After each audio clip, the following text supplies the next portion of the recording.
Hey everybody, what's going on? Rob Sestrina back here with Patroncast number 45. After much scheduling changes, we had to roll with the punches here a little bit. This is the December Patroncast, the final Patroncast of 2017, here on the second day of January in 2018.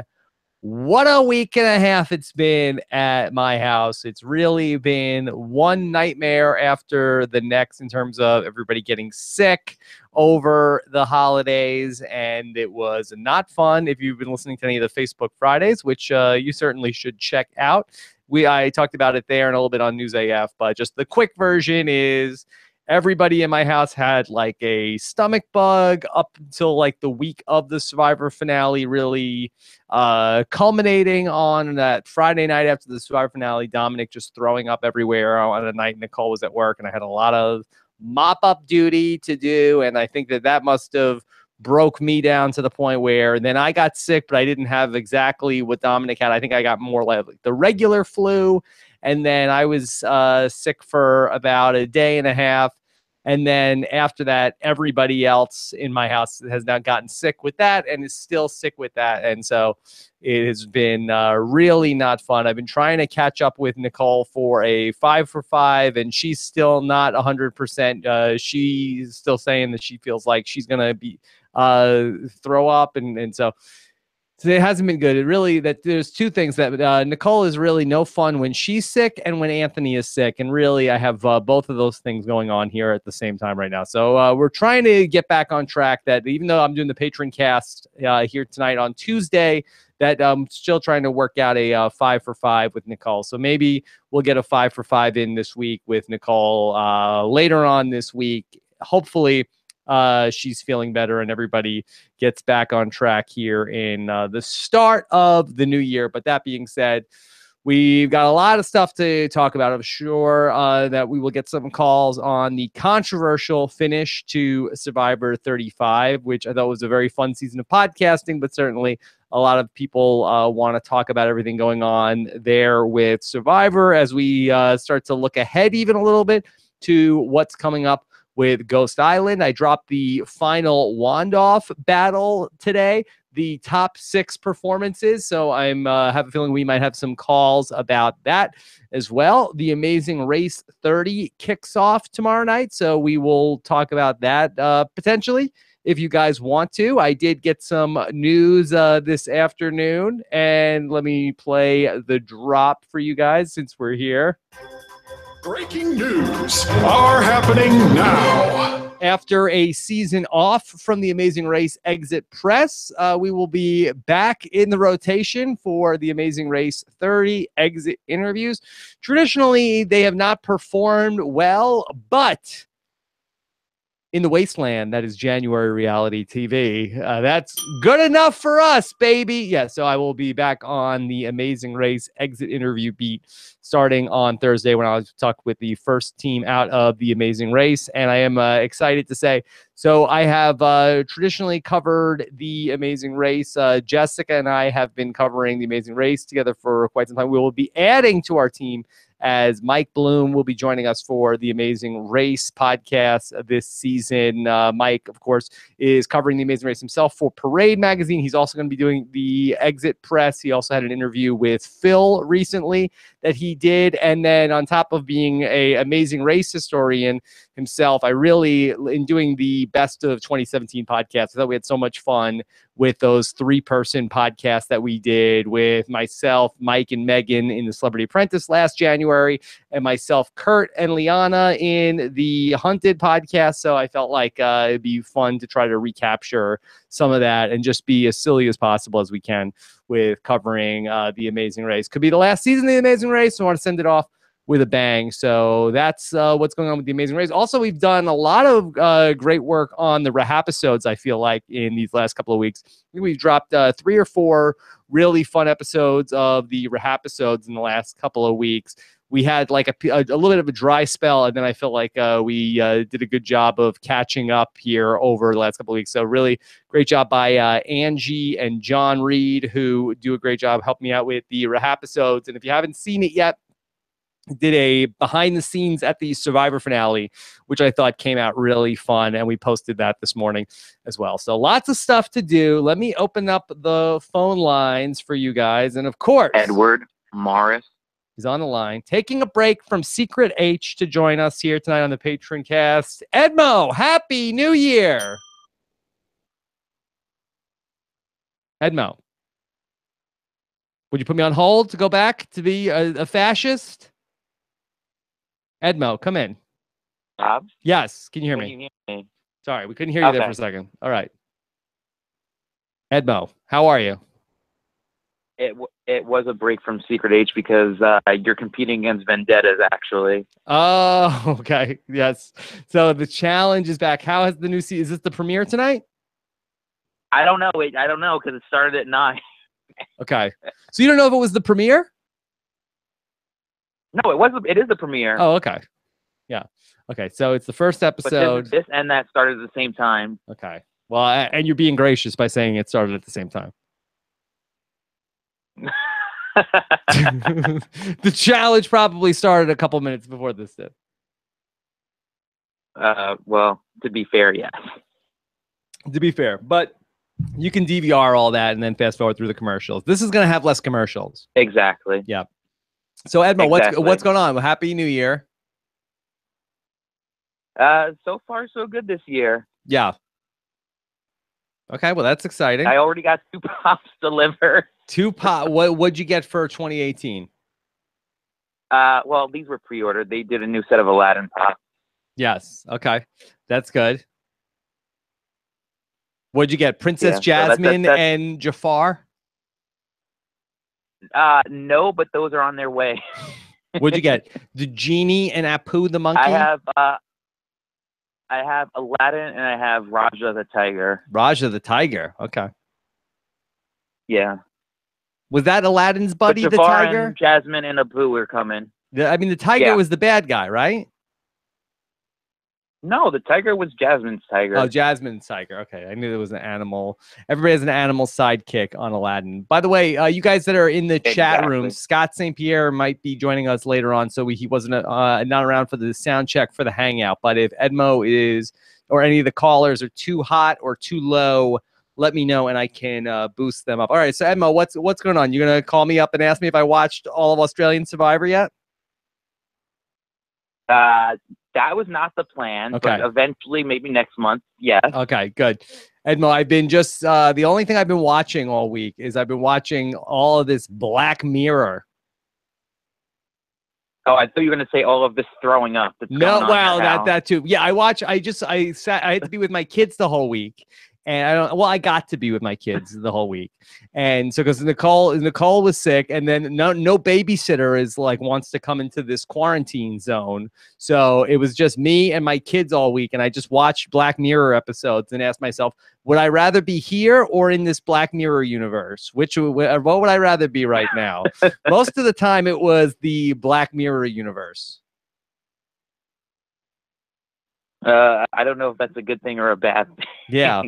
They should do a Black Mirror episode about my life where a guy works every single day of the year and then finally has time off. And then the whole time he ends up, taking care of his family. That's all throwing up and having runny noses. And then he says, "Oh boy, I wish I didn't have. I wish I never wished for some time off from my work. When do I get to go back to Maybe work? I need more people complaining about the winner of Survivor." Right. And I said, "Oh boy, we need to get back there and talk about how Survivor is rigged and should we have a wand off, please? Let me get right back onto it." I couldn't wait, Edmo. I bet. Yes. Okay. So I'm sorry. What was your question? My question, which I was designated by certain people, yes, they want to know what's going on with the RHAP 2018 tour. With the 2018 tour, so where we're gonna go in terms of live events? Correct. Okay. Here's where I'm at right now. I don't want to do as much as I did last year. That was too stressful for me to do too many live shows last season. We flew too close to the sun. We got too ambitious, and I really want to, walk it back in terms of what we did. What my goal is, I would like to do one show this season, one big live show this season, and I'd like to go to Boston because I feel like that there is a untapped well of survivors in that city that would all come out and be very, we've done New York so many times in a row, and it's been great. I know that we have a great turnout there, but in terms of getting the survivors there, it is, tougher and tougher. That you either have people that are, either not a draw. You have Andrea's doing her thing. It's very tough. So we got really lucky with getting Suri there this last time out, but I just don't know if we would get a exciting panel at this point in time. And so I feel like that Boston is still in the Northeast. I have no doubt that it would sell well. And I feel like that we have all those survivors there between Jeremy and Val and Brett and Rodney and Richard, and Steven is right there, and maybe Michelle Fitzgerald. I just feel like there's so many people that we could potentially get. It would be a really big event in Boston, and that's what I'd like to do sometime around May. That's my my goal for season 36. And then is there any looking forward into Big Brother in the summer or anything in the fall? No, I haven't thought that. I haven't thought that far ahead. The only other thing is that Jason Somerville was asking me to go to Reno again. I think it's like March 28th, but Steven isn't 100% sure if he can do that. So that is a TBD, but that for me is a lot less stress. That's, I just basically have to show up and they take care of everything. I just have to promote it and then be there. So that's a little bit of a different animal for me. So maybe I might do Reno again this spring, but it really depends a lot on what Steven wants to do. Okay, sounds good. What do you think, Edmo? Are you mad if I don't do a show in New York in the spring? I said I was hesitant to go to Boston because I have family there and I don't want them to know that I visited without seeing them. Yes. But if you're only doing Boston, that means I'll probably be more likely to go. Okay. We'll see. I still have to and again, if there's anybody that's listening to this that is basically it has a lead on something, I'm looking for a venue about 300 people. I don't want to do like I'd go towards 400, but I don't want to go too crazy with the crowd size because I think it has like there's a point of diminishing returns where people have a less great time when there's like too many people there. So that's what I'm looking for, and then we'll see what we can potentially do, what our options are. But I feel like that right now, by the end of this month, I want to have that sort of locked down in terms of what we're going to do, because I don't want to, like, I get into bad situations where then it's like, all right, it's in 4 weeks. All right, let's lock this down. And then it's really hard to sell the tickets. I don't want to stress about live shows in 2018. Gotcha. Life is too short, Edmo. That it is. Yeah. So I want it to be a really fun thing. Like, I think that I probably would, just in terms of like the overall experience, I feel like, and again, you guys give me the feedback, but I feel like that, we went to more high-end venues in 2017, and that was nice, but I do feel like that I don't know if it justified the cost. Like that we really, it was very expensive to do these shows in hotels is what I'm saying.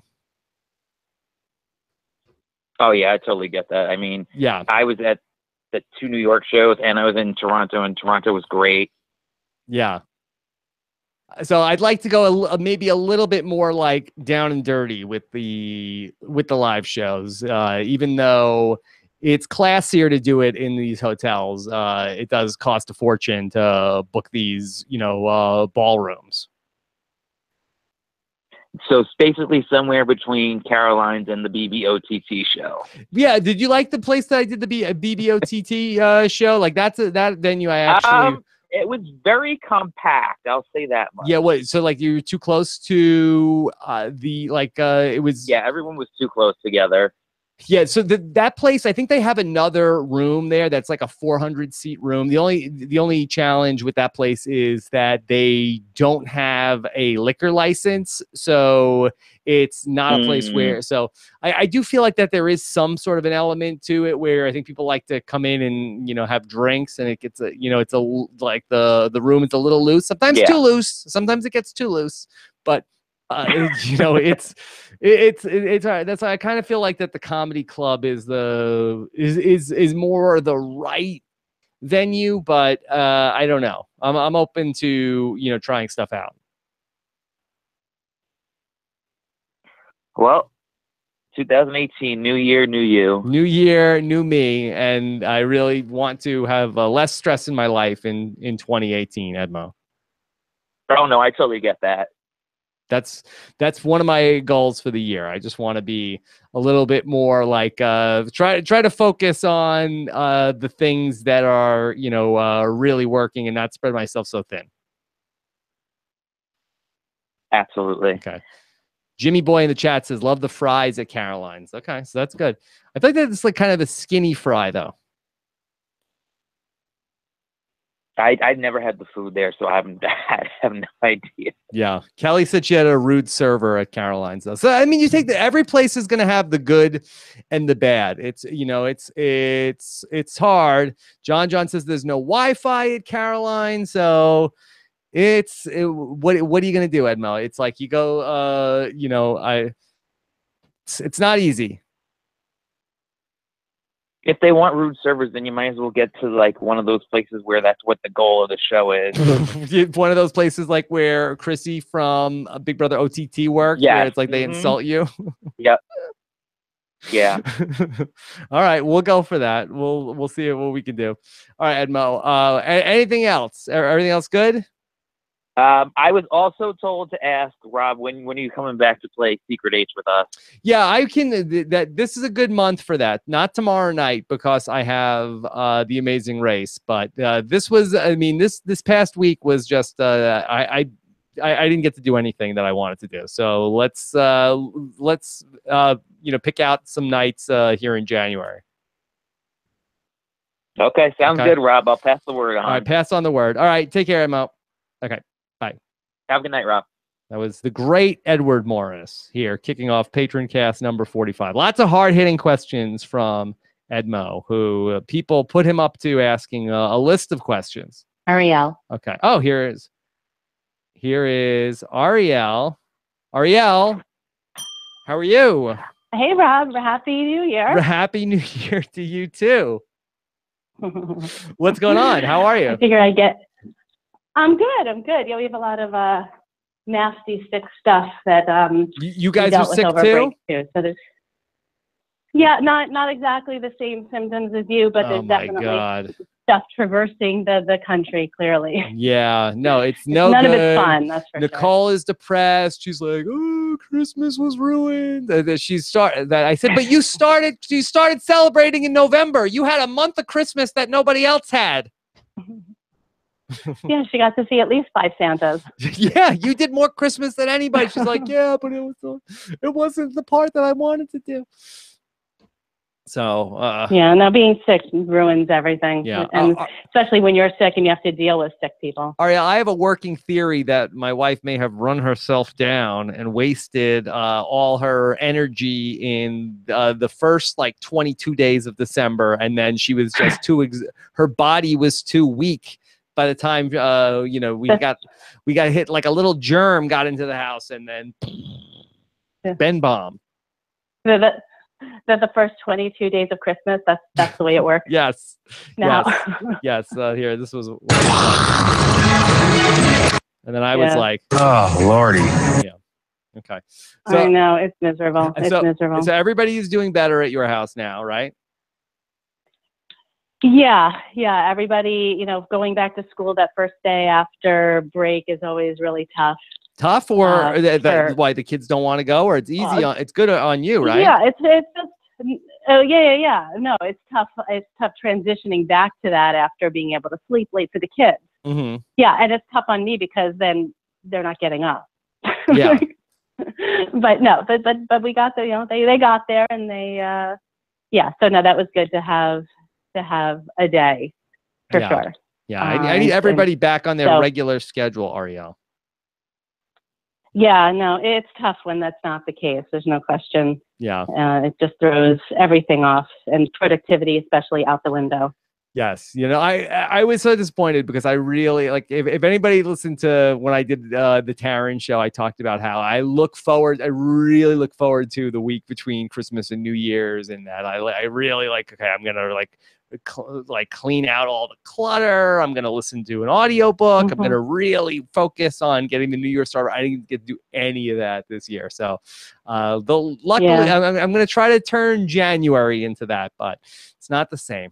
Not the same, but no, that definitely is a week to try to get things done, because it's kind of neither here nor there. But I was reminded by my wife that I was not the only one that had disappointment this week, and I have to live with it. Right. It's not all about me, Ariel. Exactly. Yeah. No, isn't it though? It's not. No. I've always said it was all about me, but that doesn't seem to be adding up too well either. No. Okay. So what's going on? My kid, I think Aaron asked he said, is there a ruler tonight? He's talking about being all about me. Says, do we have a ruler? Is there a ruler in the house? I'm like, I'm the ruler. It's me. Yeah. He's like, no, one of those things that you can count inches with. I'm like, oh. So yeah. Yeah. There were a couple of things that I had. First of all, I've also played a little bit of Secret H. Yes. And actually, as I say that, I should talk with Edmo, because I understand those woes about going to a place where you're not contacting people, because pretty much every time that I've come to New York, I have two sisters on Long Island, and my in-laws live in Westchester. Mm-hmm. And they've all kind of found out through the grapevine that I'm up there. Yeah. And I definitely get stink eye and kind of an earful. Mm-hmm. But you know what? It's time for me to do what I want to do, and I will. Well, maybe could we make up some sort of a work conference type cover for RHAP fans that are traveling to places where they have immediate family?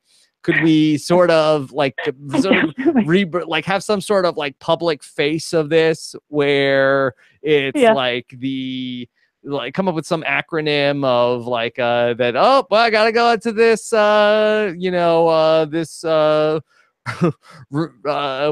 Well, fill in what the acronym is. Yeah. Well, in fact, it's funny that you say that, because the first one or two times that I came up for know-it-alls, the way that I talk to people about it is that, I'm kind of doing some marketing for this guy who's running a podcast, which wasn't really a lie. Not a lie. I was helping you with different types of things. I just wasn't completely. Now I just own it, and it's like, you know what, this is what I'm doing. I enjoy it, and you either get it or you don't get it, and I don't care. Yeah, but we should. It's a marketing conference. Absolutely, it's a marketing conference. Sure, that's right. That's right. Sure, people sure. just It's trade business absolutely. Cards. But right. So yeah. Anyways, there were two things. One was I did want to say that Secret H is a lot of fun. It's a fun crew to hang out with. I consider myself a distant relative that just sort of pops in from time to time. Yeah. Well, now I'm intimidated because those guys play so much. They're all so good, and they're like, oh, your eye moved, so I know that you're lying, and it's very intimidating to come in as a new person or a novice. Yeah, well, but the thing, I think I agree with you. I hear what you're saying, but I also think that they seem, understandably, seem to enjoy having other people come and play because it's an unknown. Yes. Like when they're playing all together and they know each other's tells and have a sense of and have history, then there's fun and value to that. But there's also a lot of almost more intrigue and levity when they're somebody wonderful. comes They're in. wonderful, and Yeah. that they're very, very welcoming. But I did not like the experience where I was one of the fascists and then I had to trick them. And like, I feel like, okay, I'm gonna say something here. There, nobody's gonna believe it. It's very like I like being one of the liberals because it's like, okay, well, now I'm part of the team trying to figure out what's going on and seeing if I can uncover the mystery. I didn't like having to try to dupe all of the professional secret H players. Yeah, and I guess for me, and I have an excellent track record. I actually have 100% win rate. Oh, but I've only played twice. Okay. So, but you're right. I think the second time I played, I was a liberal, and so it's a different type of experience. But even then, it is different when you're a fascist and you're trying to convince them that you're a liberal. But even as a liberal, for whatever reason, and you're kind of I'm naive at it or new at it, so I was saying things that they took to mean something that I didn't mean it to mean. So whatever it was that I said put up somebody's radar or antenna that I must be a fascist, even though I had no idea what I did to make them think that. Yeah. So it ended up working out fine, but it was sort of just fascinating and humorous. I'm like, I don't even know what I did to make them think that was the case. But the very first time I played, I was H. And I was like, oh my God, like I have no idea. I don't know what I'm doing. Yeah. And they will say that like the best way to figure it out is to play, and that is true. Right. But I was like, oh my God, I have no idea. And we ended up, somehow, I and the fascists ended up winning that game. But when I was talking with my husband later, I was like trying to explain the game, and I'm like, yeah, and I was H and I won. And I'm thinking, and he looks at me like with this horrified look, right? Because I didn't say H, I said the name. Yes. And I'm like, oh my God, what just came out of my mouth? So there's definitely that element for people who are not familiar with it. Right. But it's fun, and the crew makes it fun. And yeah, I would say that for anybody who wants to play I completely understand that intimidation factor, because it's a group of people who've really gotten to know each other in different ways from playing this and otherwise. But really playing one game, it's fun. It's a great way to get to know other patrons. They're very inviting and welcoming. They really want other people to play because if you're playing with the same pieces all the time, it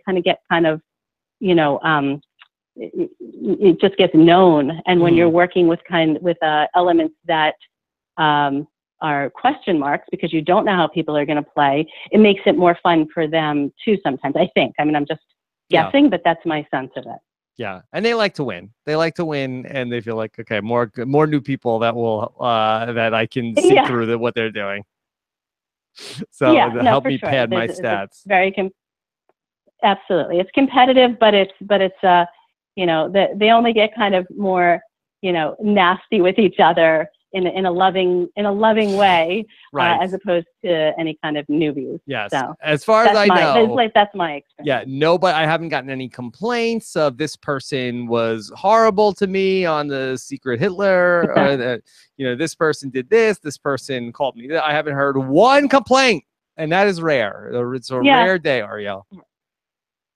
No. But remember, these are people who are coming out of the patron group and are, I don't know. I personally have never had that type of experience with any of the patron interactions. But then, that's just me. Wait, Kirsten says she's sending me an email as we speak. So okay, maybe it was short lived. Who is? Yeah.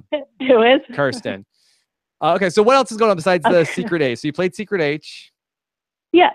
I did. Well, I wanted to bring up something about, I have a hot take about Ponderosa. I don't think I've ever really had a hot take. In fact, I don't even know if it's a hot take as a result of that. I feel like we need a hot take alert for the podcast. Yeah. Yeah. Do you want me to wait? Yeah. Give me the first draft. Yeah.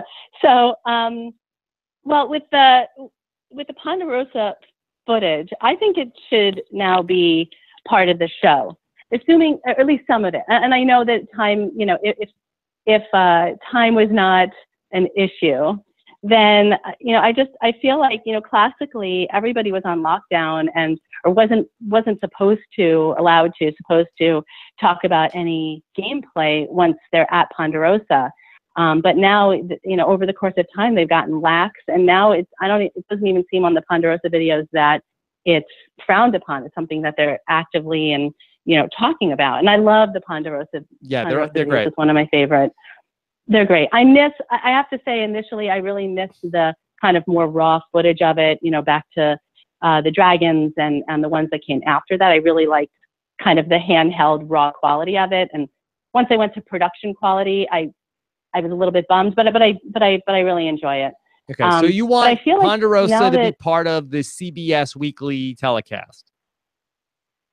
Well, I feel like there's a big part missing if it's not there because of influence people in the once they're there. Mm-hmm. But if there really is that much influence because of this, that, and the other, and that affects the end votes, and especially when we have these final tribals that, you know, it's not clear because of the edit that, you know, it feels like a misdirect. Well, what did you see this season that made you feel like something changed at Ponderosa? Well, now you're asking me specifics, and I'm not going to be able to recall. I think that it's okay if there wasn't something. It's really not a good way to back up my hot take, but yeah. But I know I just think that there's a lot. I guess I don't remember specifics, but I definitely remember just information being shared back and forth, and it's people's opinions and their own experiences out there, obviously. Yeah, probably. And once people out of the game and new people come, is the better example for this thesis. Right. So exactly, because of all the nastiness with Scott and Jason. Yeah. And and so I'm just saying that I think that there's a place for it, and possibly eventually, you know, real pieces of the puzzle missing if it's not in consideration for being part of the show. Yeah. I mean, if the jury is still part of the show and a very large part of the show, and what they are doing behind the scenes somehow affects their on-screen role, then I feel like there's a place for that information. And I think there are a lot of people who are maybe more casual that are not aware of Ponderosa videos. And I don't know. I just think there's no time for it. It's not going to happen. I'm not saying that this is a realistic thing. Mm-hmm. I just think that it's a big piece, or maybe not big, but I think it's a piece that's missing from the story if it's not there, or it could be in the future if it hasn't already been. Yeah, you know, and there have been a few moments where in the different reunion shows, and obviously not this season, where Jeff has said, all right, let's show a little bit of, I think it was like Sydney in Koran, like, let's show a little bit of Sydney, like this is immediately after she got voted out, and they show like a little clip of that, and they say, like, if you want to see more, you can go watch the Ponderosa videos. I think that the biggest issue working against that is that I don't believe that Ponderosa video is considered canon based on the show. And what I mean by that is, obviously, like, of course it's canon. It's not like that things change, but that the production crew that works on the show, it's a different producer that works on the Ponderosa. So that the executive producers and the story editors, feel like, okay, this is sort of the story we're telling for this character this season. And they sort of like want to, keep the storyline consistent for that character. And then the Ponderosa comes along, and that might be a departure based on what was going on in those couple of days at the Ponderosa. So it's just not necessarily consistent with what's going on. And I do feel like that from the show's perspective, I think they want to keep the illusion that the winner and the eventual result of the season is played out at Tribal Council. There isn't a part of the game that's very important that you're not seeing, that people don't have control over their destiny in this part of the game that you're not seeing. So I think that they don't really want to shine a light on the fact that, like, oh, people are talking about these players and sort of like there's damage that's happening to people's reputations that they're not aware of. And then that stuff sort of manifests itself at the final Tribal Council. And there's a whole part of the game where people aren't being sequestered from one another. So I do feel like that it's not something that they really want to illustrate more. And I think that we're sort of lucky that we do get to see what we do on the Ponderosa videos. Yeah.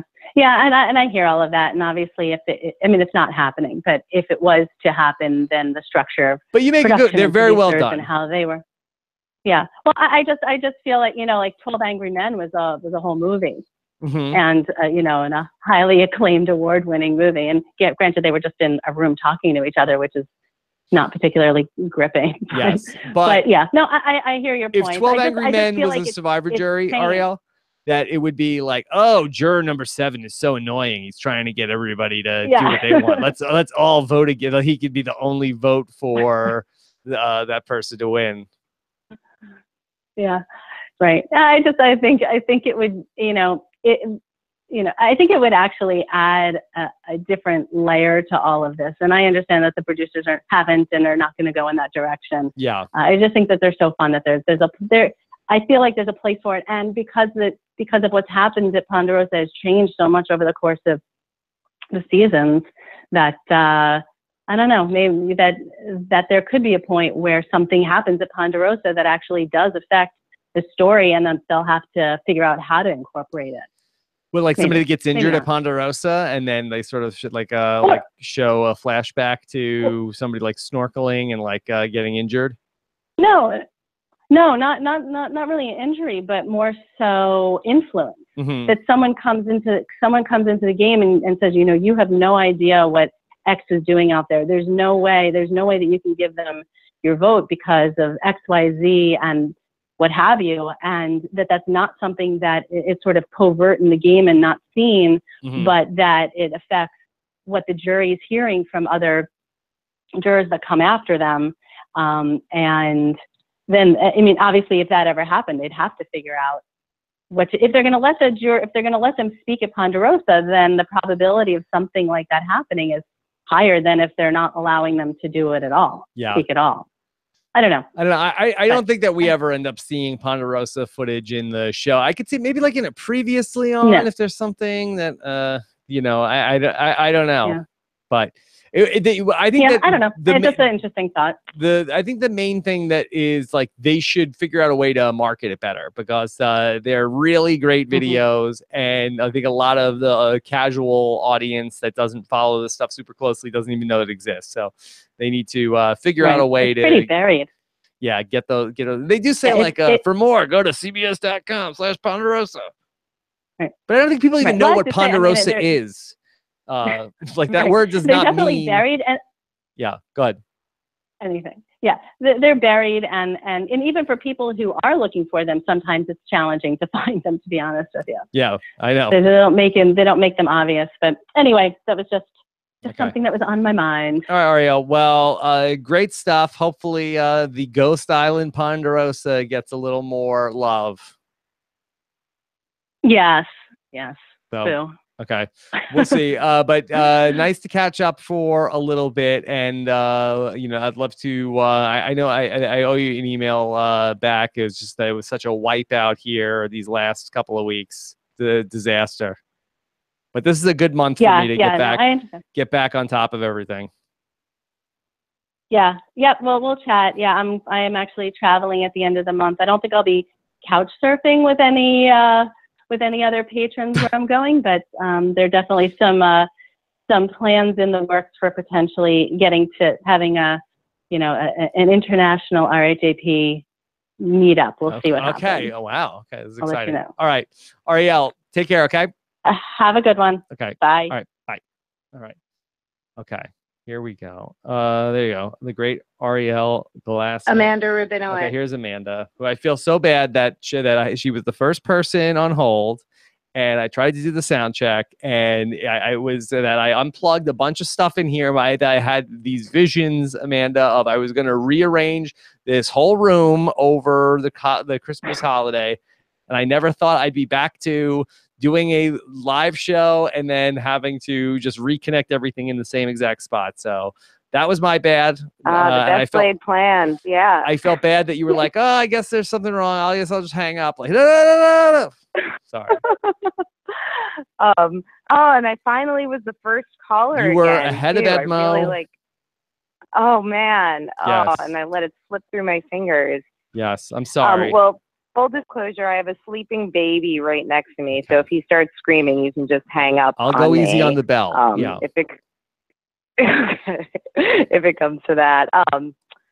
So Happy New Year, Rob. Happy New Year, Amanda. It's all happening. Did you do anything good for New Year's? Oh God, no. I mean, no, we have a 4-month-old. Were you and awake to see 1201? Absolutely not. Yeah. So, I think I was in bed before 11 on New Year's.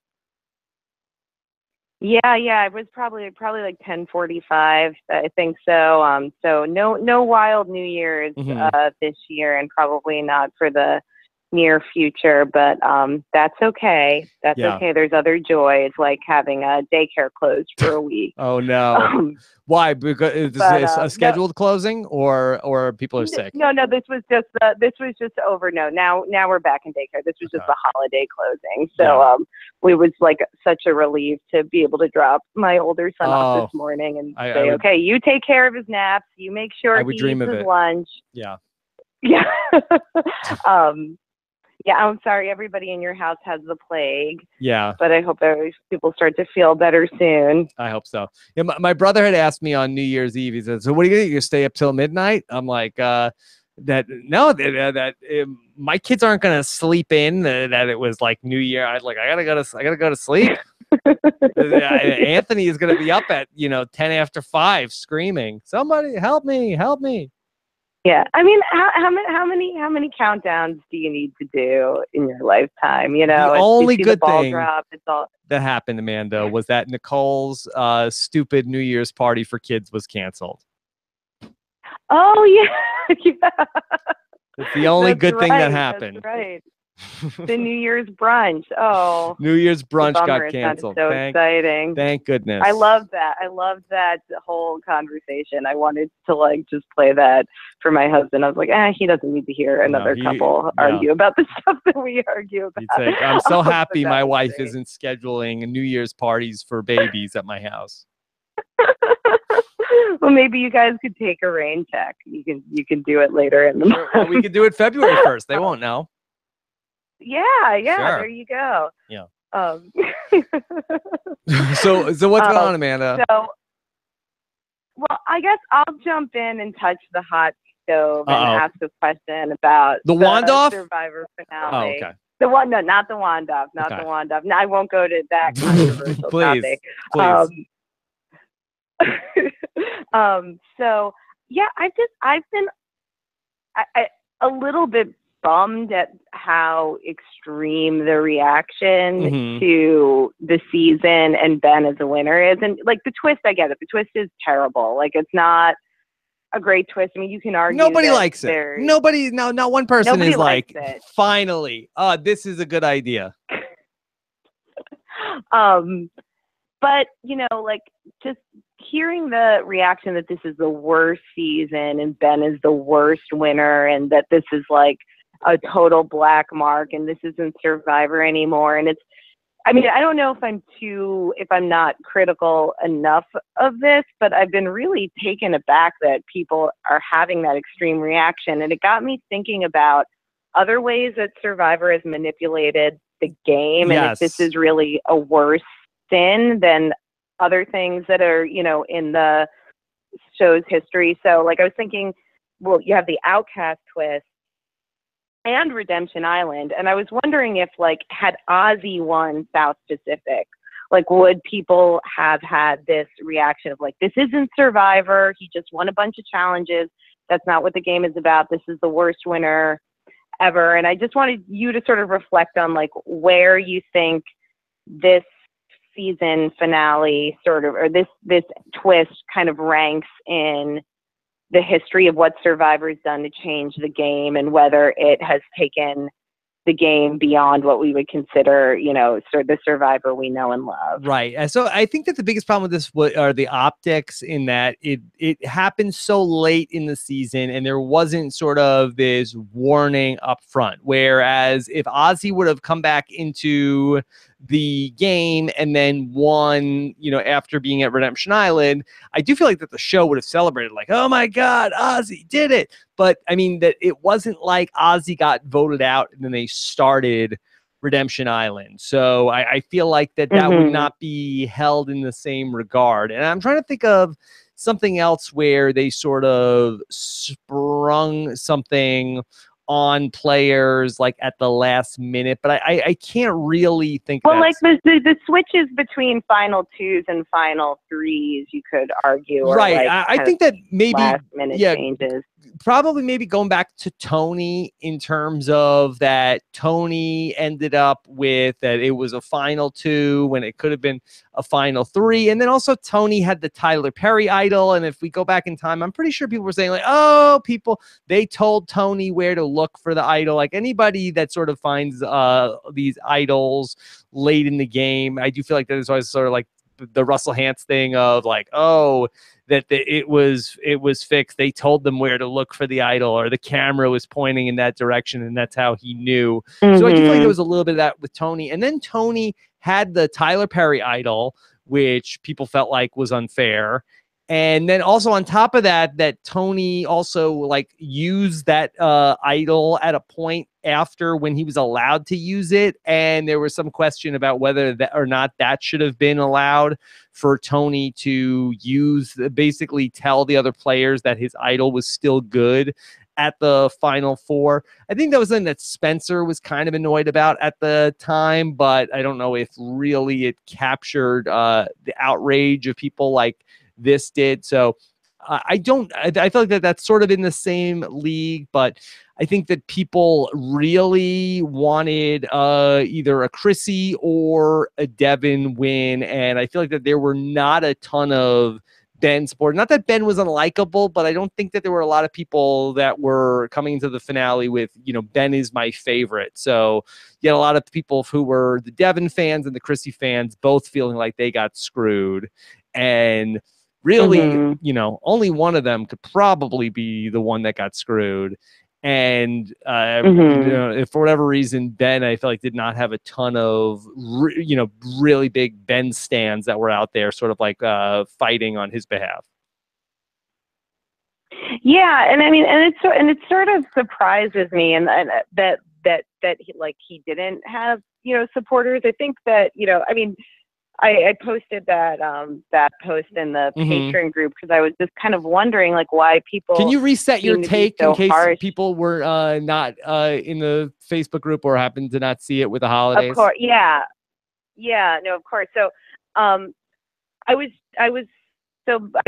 sort of wondering if part of the backlash against Ben is that he sort of seems like this kind of perfect, heroic winner in the mold of like the type of person that Jeff Probst would hype. And he had this underdog story that was kind of like so cinematic in a way that the whole thing just kind of felt like it was part of the scripted show. So he seemed like this inevitable winner really early on, and maybe that's part editing and that's part, you know, who Ben is as a person and like the character that he ended up taking on the show. So then when everything eventually does work out for him, we're sort of like, oh, that was just too predictable. But, you know, if that's the way that the game played out, then, you know, that's the story that the editors are going to tell. So I think the fact that he just seemed too much like a perfect winner kind of made people want to like resent feeling like they were being manipulated into rooting for Ben and seeing Ben as the winner. And so like people rebelled against that. and a lot of people disagreed with me, you know, in that thread. So, you know, but I just surprised that, you know, because I think, you know, Ben was pretty funny. He showed a lot of skill in the game. You know, he seems like he wasn't a perfect player. He's probably not the best player on the season. But, you know, who do you think was? We've had a, you know, I mean, maybe Devin was the best player. I still think, you know, Ryan was pretty good. I don't know. I'm trying, like, I would put them up there. I mean, I don't know if Chrissy, like, I think if Chrissy, like, there's a lot of things to pick apart in her game. So probably Devin. I mean, I also think that Lauren and Brian showed some skill among the people who were in the end game. But I think Ben was pretty good. I mean, he made alliances. He was able to deceive people. Yeah. You know, I kind of think that the reason people turned against him was less to do with anything he had done wrong in the game and more to do with people being threatened by his story. So I'm kind of shocked that he doesn't really seem to have any supporters. And it's like kind of just got me wondering, is like the outrage machine on the internet just burning so hot right now that people are just ready to pick anything apart? Or is this really like one of the worst Survivor sins in the history of the franchise? So, I mean, I don't know, like, from your historical perspective of, like, I think part that of this based internet on community. I do think it probably is one of the, you know, the worst sins that the show has made, and I do think that it just speaks to a lot of things, and I think that part of the, you know, internet outrage is part of it. That, you know, I think that we're all very quick to jump off the handle on, you know, anything that doesn't go our way, or you know, that we don't like, you know, no matter what, whether, you know, sports or Star Wars or Survivor, or, you know, I do think that, you know, that we are in a period of time where things, you know, are, you know, everything's a tinderbox, and so you know, these things do blow up very, very easily. And in the case of Ben, yeah, that really was a bad look on the show for it to go down like that. But, you know, I do reject the idea of, you know, I've sort of gotten hit with the, oh, well, I'm just afraid to say that, oh, that, you know, that you know, the real truth. But, you know, I do think it's a slippery slope if you want to say, okay, so if Survivor is fixed, when did it start being fixed? Was it fixed the whole time? Was there a period where they said, okay, now it's fixed? Did they say, okay, well, we like Ben so much and we hate everybody else that we need to fix it? You know, is it worth it for us potentially that we ran the show clean for 34 seasons, but, you know, we got to be in the tank for Ben, and if he doesn't win the game, then that this will ruin us. So I think that you have to be prepared to answer a lot of those questions before you come with those charges that the show, you know, they did fix this outcome for Ben. In terms of you know, I'm sorry, I mean, I forget what the other parts of the question were. We were talking about the outrage cycle. No, there's so many different parts of this. Oh, but you know, I'm looking forward to talking with Ben, and I hope he's up for the chance. And I've sort of like wanted things to like die down a little bit, but I really do feel like that there was a point in time where he was playing a really great game. I think that when right up until like the King Arthur phase of the game, like he was really in a great spot where that they could have like that new group that he was in, where he was with the three healers and with Lauren, and, you know, he was able to come out of that situation in a really great spot. Those guys could have thrown a challenge and gotten him out of the game, and they didn't. And I think there's a couple of really interesting points here where they had that chance to throw a challenge and get him out of the game. And then there was also the period of time where during that King Arthur phase, Dr. Mike plays the idol for no good reason to keep Joe in the game somehow. And then that idol goes back into circulation and then ends up in the hands of Ben. And if Dr. Mike could have been a little smarter with that hidden immunity idol, then, they have a shot to get this guy down the stretch because that idol isn't back into play. When was Dr. Mike being targeted? I mean, Dr. Mike could have been playing the idol at the final 5. So yeah, that's a really good point. I think that like Ben as a winner is somebody that we're going to probably like look back on and rank him a lot more highly, because I think, there's just this cloud of the twist right now, I think is really coloring. Well, I'll say I think he's probably I think he's probably somewhere in the bottom half and maybe the bottom third, but I don't think he's 35 out of 35 in terms of he got a lucky break down the stretch. Everybody was coming for him, but there was like 25 days or so where he was playing like a pretty great game. And, I think I had like Mike Holloway, like 21 out of 30. I think he's going to be right around that stretch, but I think he's probably better than Mike Holloway. I think that Mike Holloway sort of like played himself into a really bad position and was like overly aggressive. And I don't think that was really Ben's flaw, that he ended up like, he was a little too pushy. There was that scene with him and Chrissy where she was like, I think everybody is like feeling like you're badgering them. Steamrolling. Steamrolling everybody. And he's like, no. People don't think that. You think that. And Ashley thinks that. So that wasn't great, but I feel like it was less bad than, Mike like sort of like just got like super paranoid and like freaked everybody out. So we'll see. I'm looking for that. He seems like a fun guy to talk to also. So I'm looking forward to. And that's cool that, he seems like he's into the podcast. He's into the wand-off. It's another controversial area. Maybe you should stay away from that. Yeah, I got it was really fun at the finale. I met his mom. I met his aunt. I was talking to his wife and his family. Seemed like they all like listened to the podcast, and they seemed like they were really excited about everything. And so I'd like to, hear more about like his whole, like, how did he end up on Survivor and all of that stuff. So hopefully, he has a couple hours to spend talking to me sometime this month.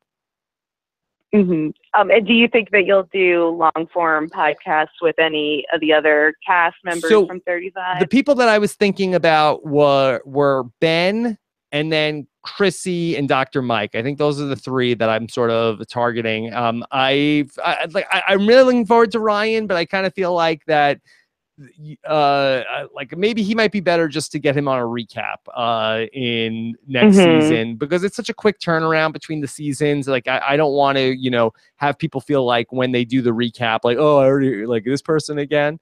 So I'm sort of like trying to balance it, and so we'll see. But I feel like that Ben I would love to get, and Chrissy would probably be too, and Dr. Mike. I feel bad that Dr. Mike, him and his wife Barry were in town all week, and he was texting me like nonstop of, Rob, when are we gonna hang out this week? When are we gonna get together?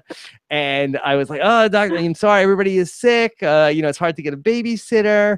And he kept, like he kept texting me. He FaceTimed me the other day. He said, you're the only person that answered my FaceTime. It's like nobody else answers my FaceTime. So I was talking to him that him and Barry, they stayed in Los Angeles until I think yesterday. And they were like in a hotel room with their kids the whole week, and they were, they weren't having the best time. I don't think he said that their kids just wanted to be on their phones the whole time, because his kids aren't little. His kids are like, like 14 and 12 and 10 or something like that. So they didn't want to be hanging out with their parents the entire week. Not even when one of their parents is Dr. Mike. He's going to be so fun. on the podcast. Yeah, that'll be great. I think when you. He'll be very fun. So I'm looking forward to catching up with him.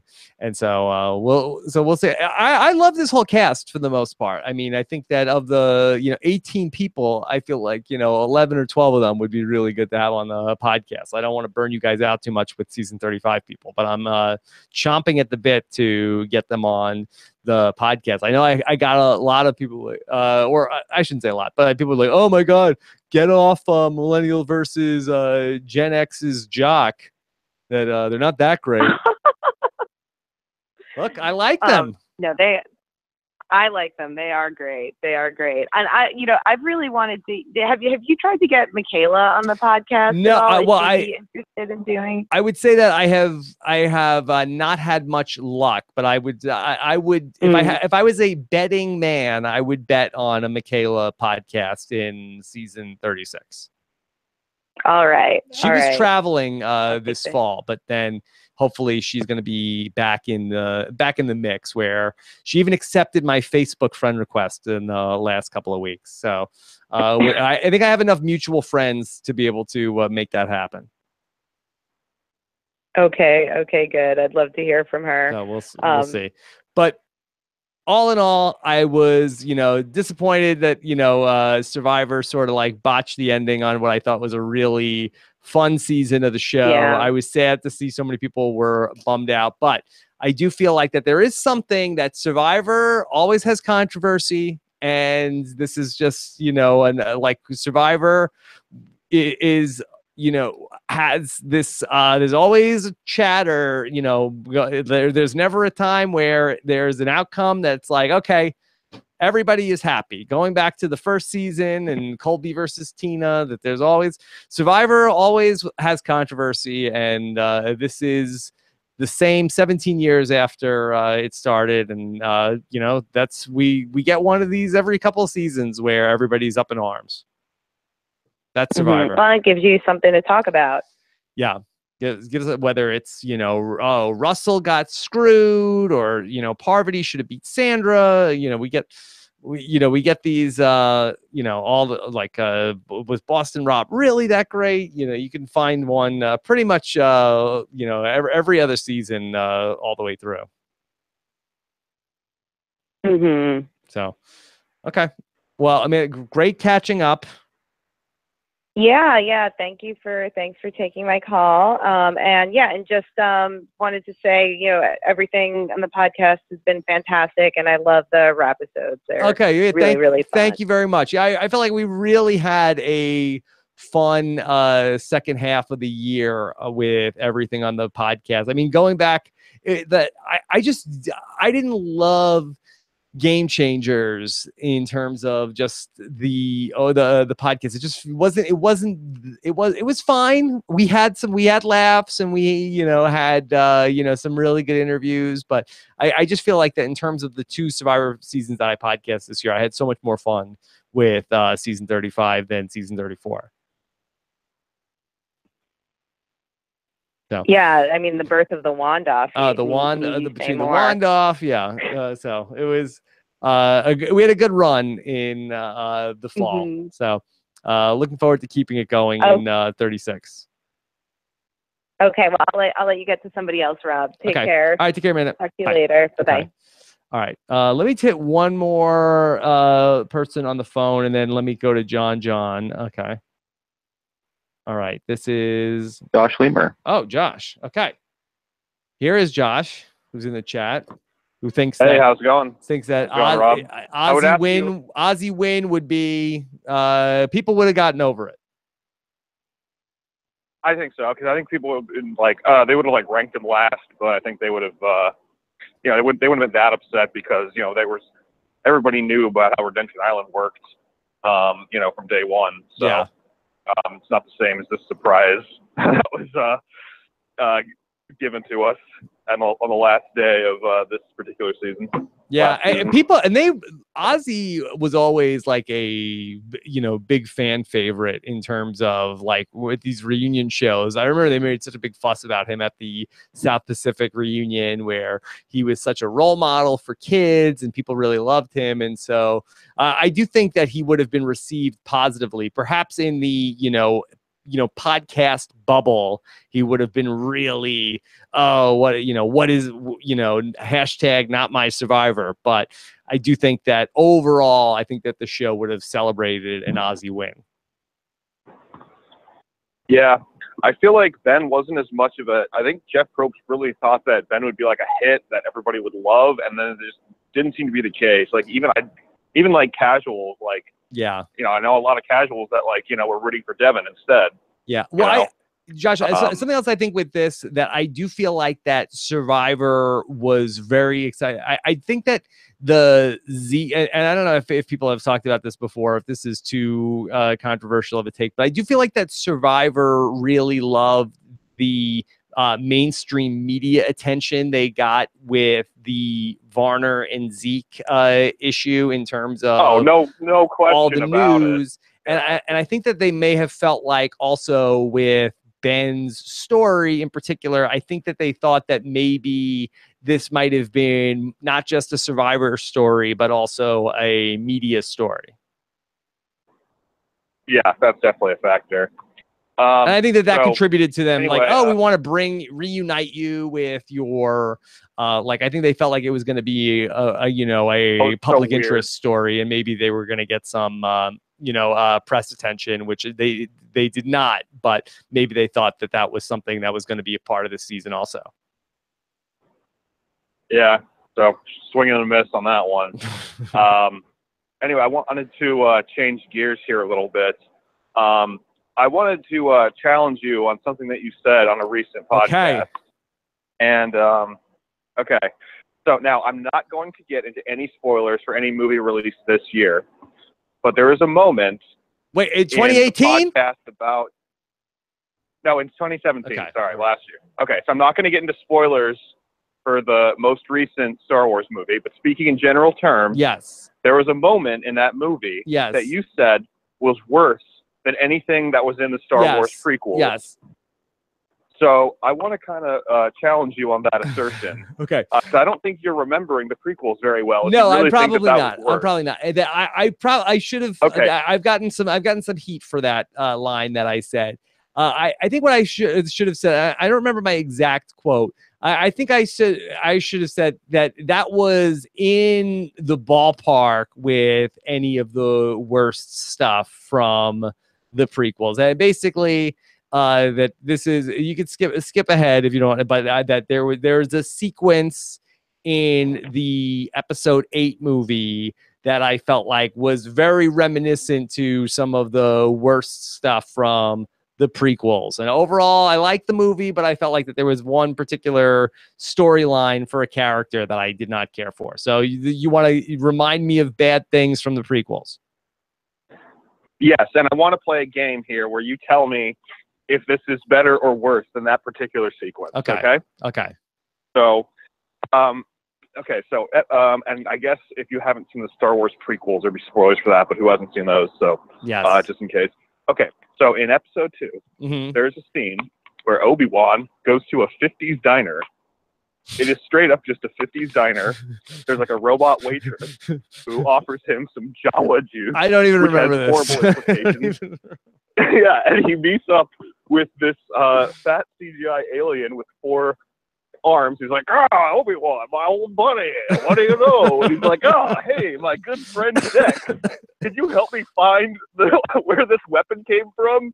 And the diner owner is like, oh, yeah, I've seen this before. Dude, you can go to this planet over there where they make clothes. Okay, I mean, that sounds really bad. Thanks, guys. And block that out. So I think, so that's worse. Here's another one, also from episode 2.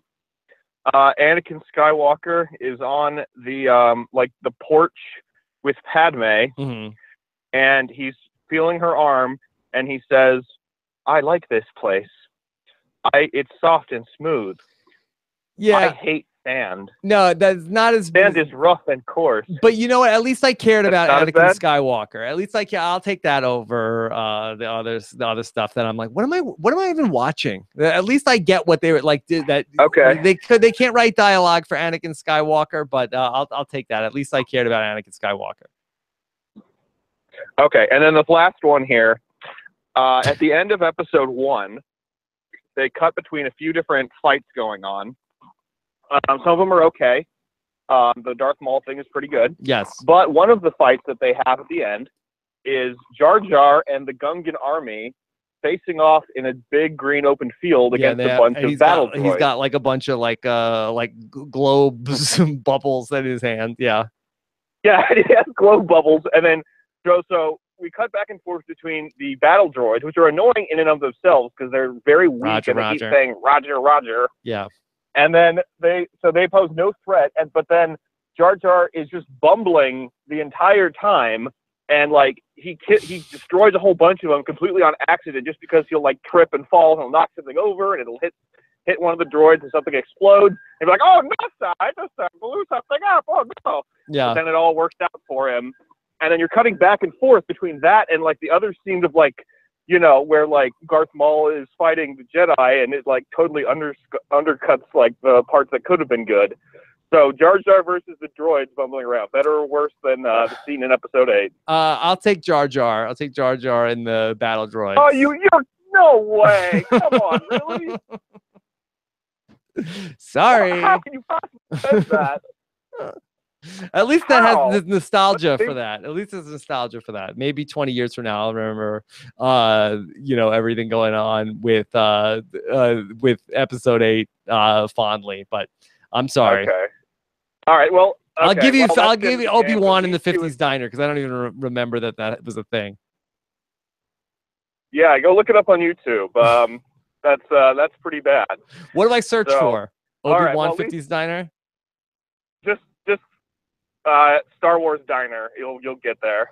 Yeah, I mean 50s diner Star Wars. The entire scene will be there. But what was so frustrating for me with this was that, you know, the things that we're talking about for the most part are like when Star Wars like really got away from what people liked about Star Wars, which was sort of like, oh, it's sort of like this, you know, gritty, you know, where, you know, it wasn't like you know, all CGI, and everything that people don't like about Star Wars is when they go in that direction. And it felt, I thought that these new movies were going to learn from the past mistakes, and then this was the first time when they went like right out of the, you know, George Lucas prequel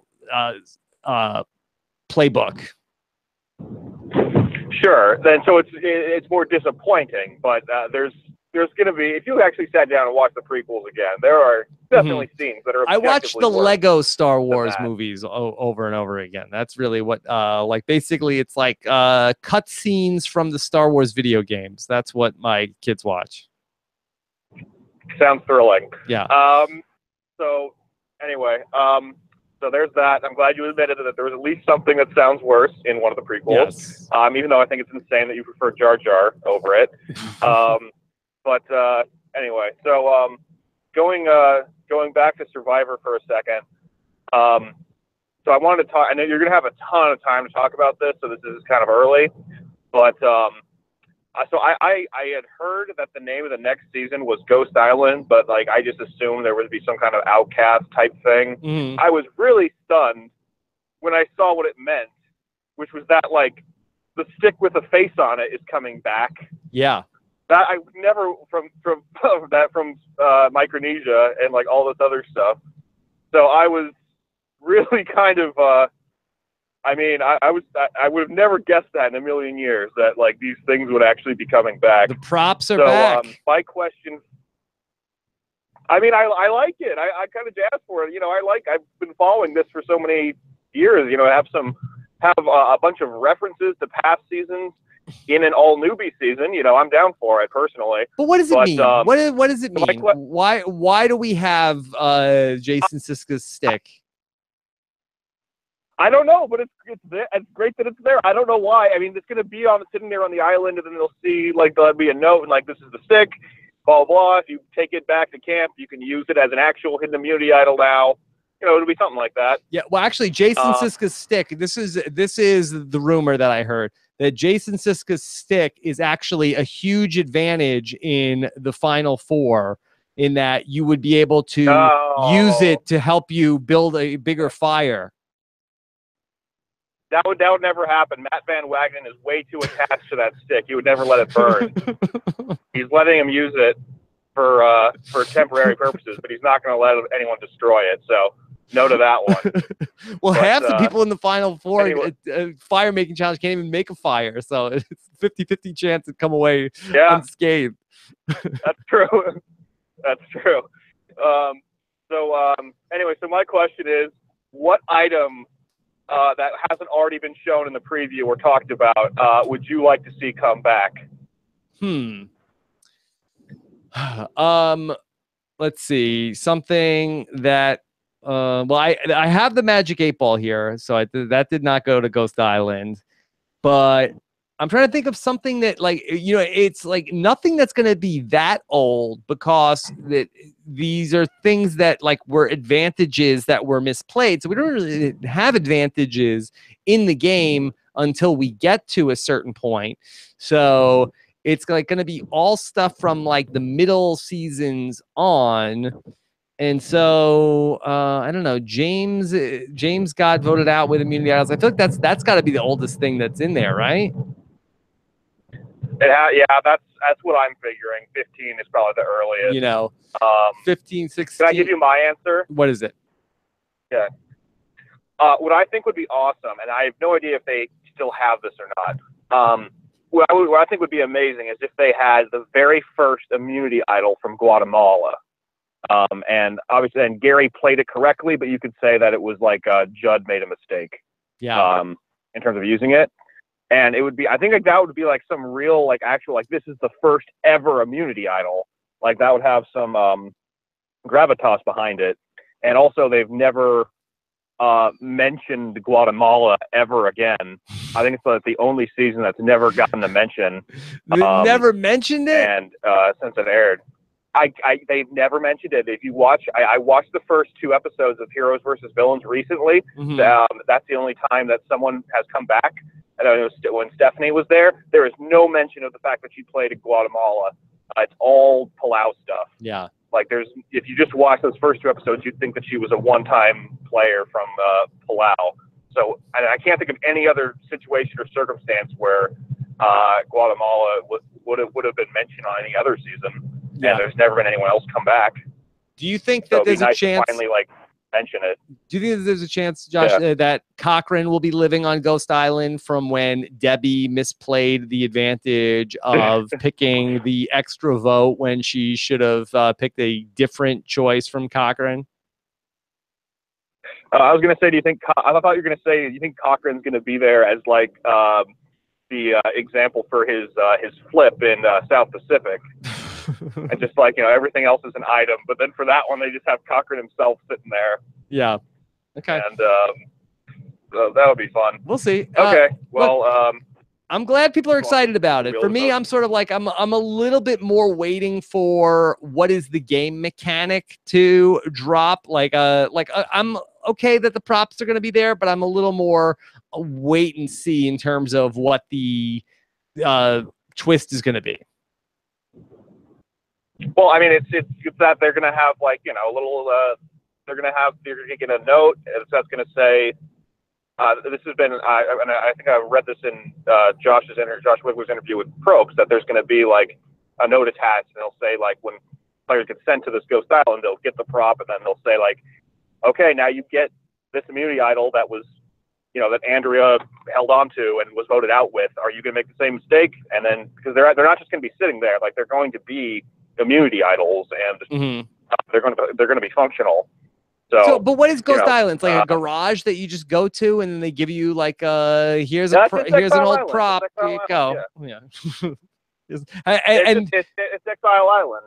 I mean, how many idols are we gonna have in this game? Everyone's complaining about we had so many idols last game. Now we're gonna have like all the old idols, and you know that we used to joke around about, oh, Spencer's loved one is gonna be the 5-piece puzzle. Me and Mike Bloom were talking about how that Ben might lose in the final 2 to the idol. I mean, that we're gonna have a season where the props are gonna be more popular than the players.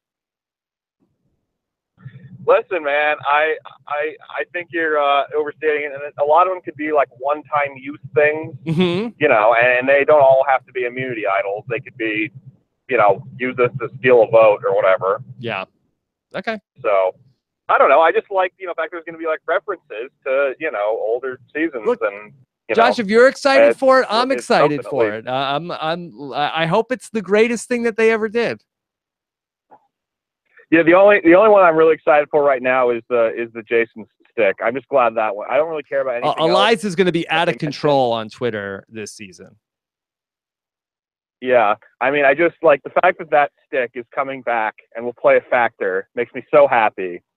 So yeah, and can somebody do this? I kind of needed that. Can somebody do this? Can somebody please make an Eliza's stick Twitter account and then taunt Eliza all season? Like, hey, Eliza, they brought me back to Survivor. I got to play again. Look at me. And that I think Eliza would get into a Twitter feud with the stick. I wasn't just an effing stick. I'm an all-star. Yeah. I do have magical powers. There's a reasonable chance that, yeah, I think there's a chance that there is someone with a Twitter account that's like Jason stick with a face on it or something. Hey, Eliza, I made you. Yeah. There what? You go. You didn't make me. I made you. No, I'm back on the show. Where are you? Yeah, Eliza was supposed to be on Ghost Island, but she was cut for the stick at the last minute. So, apparently. So, all right, Rob, I'll let you get to some other calls. Okay. Thanks for Thank you, Josh. taking mine, Okay. and I appreciate it. All right, have a good one. Bye. All right. Jimmy in the chat wants to know, is season 37 already done? 36 was filmed in June. No. Survivor 37 has not filmed. So be on the lookout for that sometime this spring. All right, John. You want to unmute? You ready to go? John was the first one in. He jumped on the Hangout, and then he was like walking away. Like, hold on, John, get back here. I need you to mute your audio before you walk out of the room. John, what's going on? You back from the Philippines? Yeah, and I guess that's an okay few days, and I really had a rough time a little bit. Yeah, what, John? What happened? I saw you post about they lost your luggage. Did they lose your luggage in midair? They left it at the airport in Manila. Oh, okay. And did you ever get it back? Yeah, today. Okay. All right. Good. John, happy to hear that. Yeah, I know. Like, if my bags didn't came tonight, I'll be like, yeah, you'll probably see me so different. Yeah, John, was it did they try to send your luggage to Ghost Island? Did the airline misplay your luggage, and then they had to go to Ghost Island? And that's not an advantage. That was not an advantage. That's right. Okay, so John, you're back. You have your luggage. All's right with the world, right? Yeah, and sorry I missed Facebook Friday. I was out, at the bar park. John, you do you, boo-boo. Don't even worry about it. Don't even sweat it. Okay. No need to apologize. So what's going on? You're pumped up for Amazing Race 30 to see Cody and Jessica come back. No, I mean, I'll be pumped up to see how many haters they'll, start. I don't know, especially in the Facebook group. They're like, so, oh my God, those casuals are like, so. What really? Facebook group? It's an Amazing Race only Facebook group, but like is it the CBS one, or is it there's some random guy that makes it, and then he thinks he's like a dictator. Okay, some random. Well, we don't like dictators around here. Or he's thinking like he's King Arthur. Okay, yeah, John, will you be posting any videos of the Amazing Race on your YouTube channel? Not a lot. What if Cody and Jessica get eliminated? Will you post that video on your YouTube channel so people in other countries can see it? I don't know about that one, but I'll mostly probably do like the intro. Okay, just the intro. And then if you want to watch the rest of the season, get CBS All Access. And then I just wait for Celebrity Big Brother to come, which is nice. Okay, Celebrity Big Brother. Okay, that's good. I mean, is there any word yet on the casting? No. There's rumors that Frankie Grande is gonna be on it. John. Will you be excited to see Frankie Grande? Maybe more excited than being on Candy Crush. Yeah. Yeah, Okay. like, hi, mommy. Hi, mommy. Yeah. Okay. So, John, do you have a question? I think it's maybe this is what I'm thinking. Why I'm not watching The Amazing Race this season? Because do you think that production will like really share Jess and Cody for the whole time? Like they'll, production will use interference. Like people think Survivor, like, oh, production use, John, we're gonna do the Amazing Race just fix now too, John. I think everybody's saying that, oh, everything is rigged now because they want the CBS to, save all the good people for good ratings.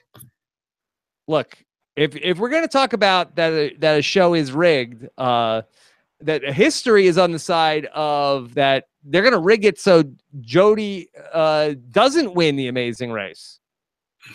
I'm sure, but like I don't think that ever happened with Brentel when even Rob and Amber when they're on. Rob and Amber have the best case out of anybody to say that there was funny business on the Amazing Race. Rob and Amber were on their way to go win the Amazing Race. They brought the plane back to the tarmac.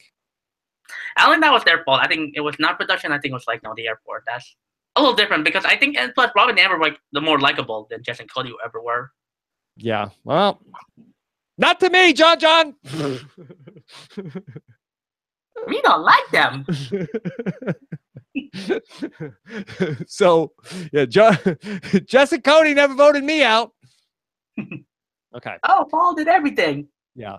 All right. So, John, I think that you're going to do a 180 on this, Justin Cody. You're going to watch them, and there's going to be some new team you don't like on the Amazing Race. You're going to be eating out of the palm of their hand. Oh, I mean, we'll see, but I just really can't wait for Survivor right now. Just like, get it on here. All right. Well, hang in there, John.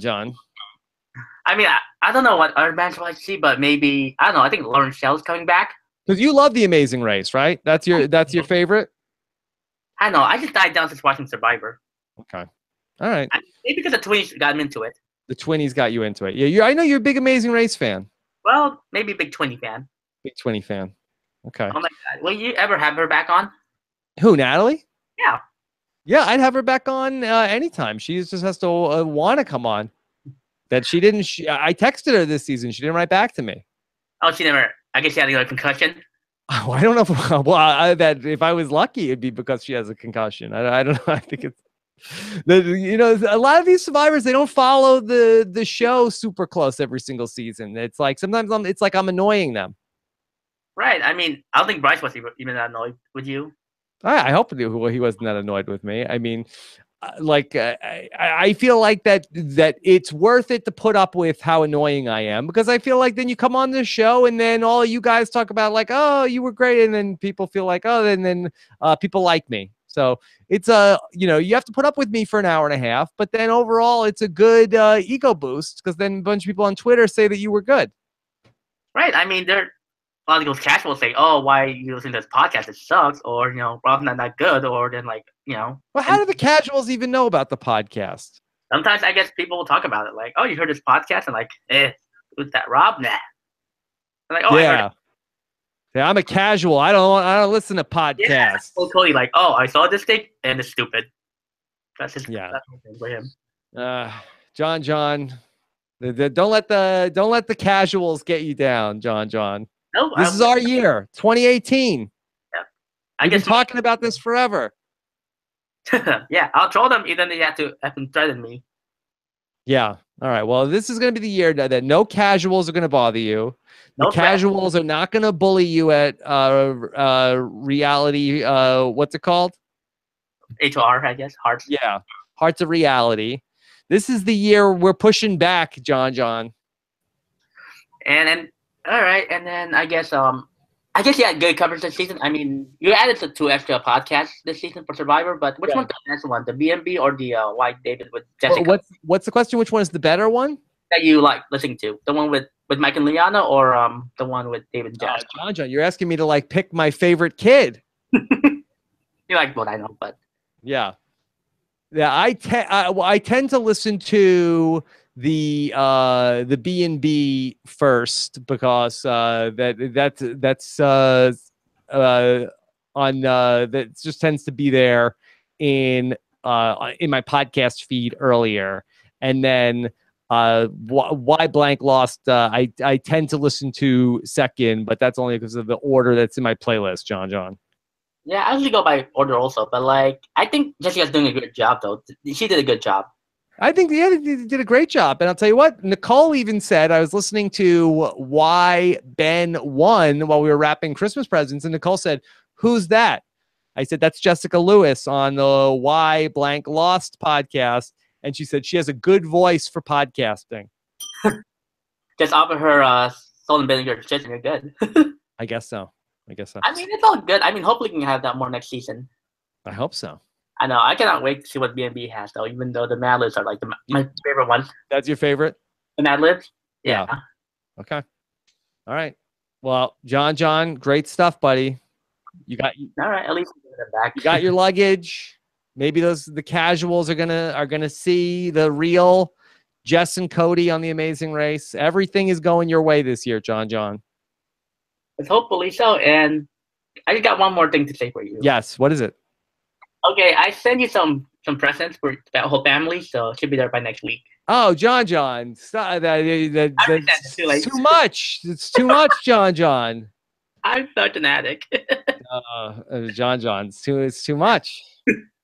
All right. Well, John, thank you so much. I hope you had a good trip to the Philippines. I hope Jess and Cody, first one out now. I hope they're the Katrina Radke of The Amazing Race, just for you. Yeah, and if they win, I guess it's going to be canceled. They cancel The Amazing Race? Oh, there's going to be a lot of petitions saying cancel The Amazing Race because Jess and Cody won because of production. I don't know if anybody's going to say that, but yeah, we'll see. All right. Well, John, thank you so much. And, keep the chin up, John. I will, and hopefully Facebook Friday. Well, I'll be there. All right. Yeah, I might do an unwrapping. So, I mean, I got my package, but I'll do like an unboxing. Unboxing? What are you going to unbox? Oh, I guess the presents I got for. Like yeah. Wait, what are you opening? Some present. I guess some package I got from. So you have your RHAP gift exchange present you're going to open live on Facebook Friday. It's not that one. It's just like the ones I received, like the $35 stuff and also the T-shirts. Okay. All right. So John is going to be opening presents live this Friday, Facebook Friday. Don't miss it. Coming up around 8:30 Eastern time. John opening presents live. Be there or be square. Also, John, just going to give you a heads up. Next Friday, the week after, is Meg Malley and Andrea Belke are having an event here in Los Angeles. Is on Friday night. I'm going to have to do Facebook Friday on a different day. Yeah, no NBD about that. Okay. So yeah, stay tuned for that. I know. And watch for Jess and Cody. They're probably going to receive all the attention in the world there. Well, good. Do you want me to say something to Cody for you, John? Maybe stop being so. Stop thinking America loves you. Yeah. Okay. So stop this. Hey, Cody, stop thinking America loves you. Hey, Cody, you only want America because your whole girlfriend got you the vote. Oh, come on. So I'm not going to say that to him, John. I hope that present is a flak jacket. That's all right. Get me killed out there. Please, John. All right. I don't want to. No, don't worry. All right. You have a week to workshop what you want me to say. It's okay about that. All right. John, you take care, buddy, okay? All right. You have a good night. All right. Take care. Bye. Okay. Boy, I don't know what Justin Cody did to get John so worked up, but he doesn't. He holds a grudge, John. He could be your best friend or he could be your worst enemy. You gotta stay on John's right side. Okay. BTSM. Okay. Here we go. Brent the Shower Man is back from his trip. What's up? I'm back. BTSM.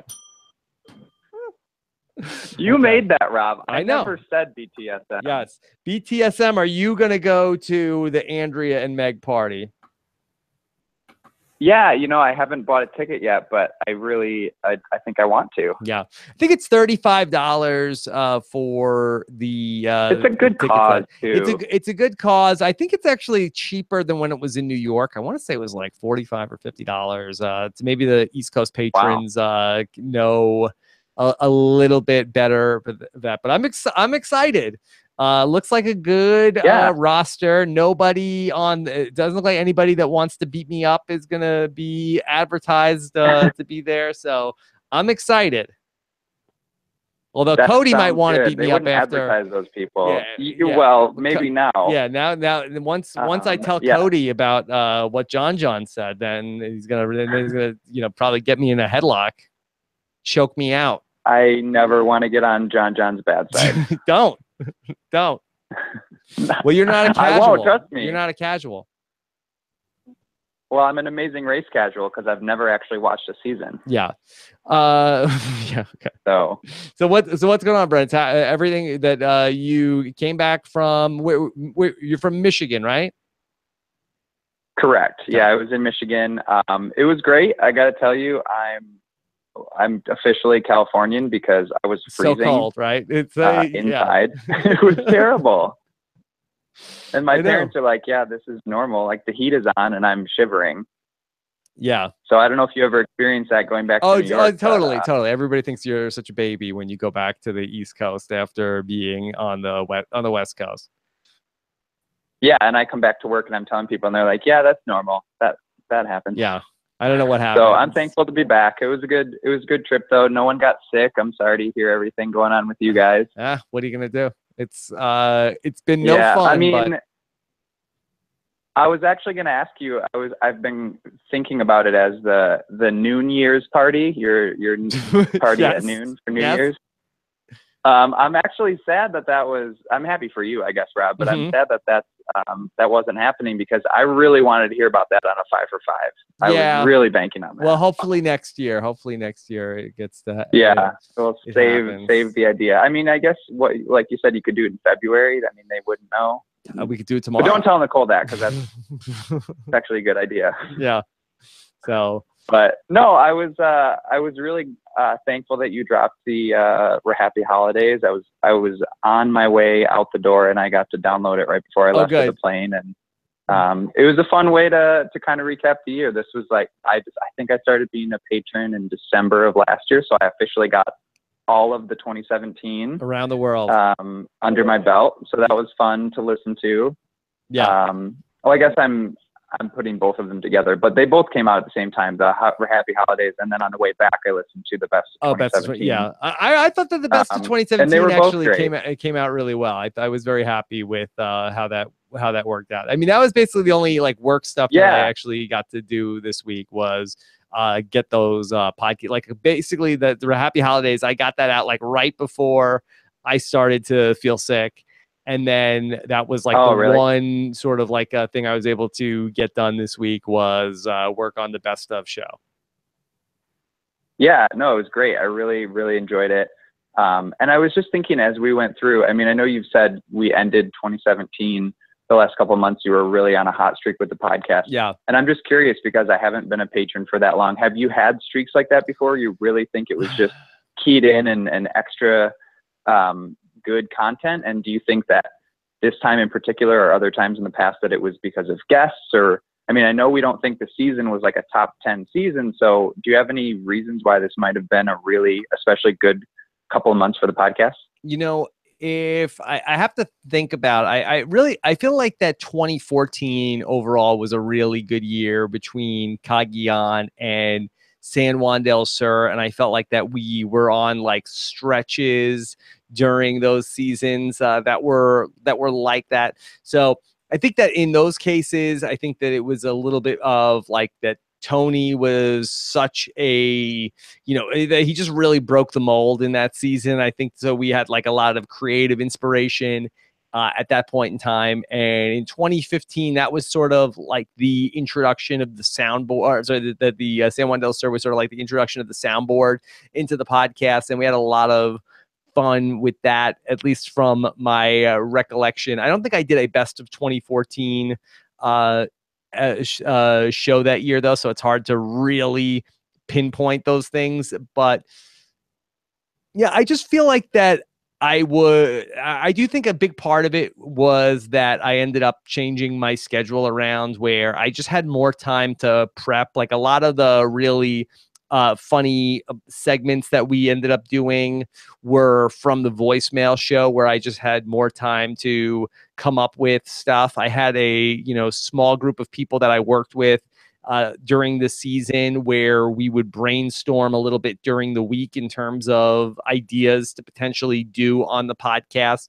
And so there was just more time to prep. And that was sort of like my vision for this season, where I wanted to prepare a little bit more of the week coming up with ideas for, okay, what should I do on this episode? What should I do on this episode? As opposed to the older or the Game Changers format, where I was basically just doing everything bang, bang, bang, bang, bang, where on Thursday I would do the interview and the voicemail, and then get into, I did the Wiggle Room and Why Blank Lost back to back. And so I just feel like that the shows more bled into one another, and not necessarily in a good way, where I felt like that I was sort of like the people I was talking to didn't necessarily even have a chance to, so I felt like I was like repeating myself a little bit more in terms of or resetting a point that I had from a different podcast. So overall, I just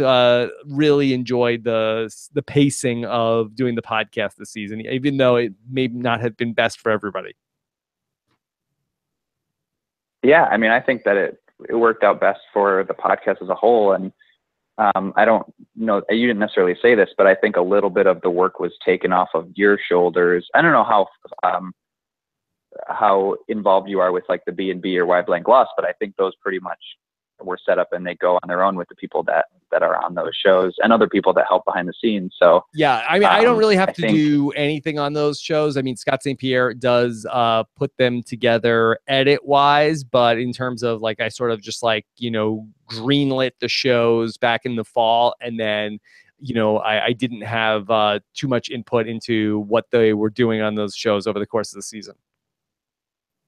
Yeah, and there's so much talent. I mean, it's ridiculous. There's so many good people that I'm glad we got to hear some other voices. And I think overall, you were touching on it with John, but I think both of those shows really fit into the lineup of the week. And it was a great season. So I was really happy to look back on 2017 with those two, the holiday and the best of going to and coming back from my trip. So it was great. And then the other thing, I was at the finale party, and I ended up chatting with Cochran for a little bit. Oh yeah, how was it?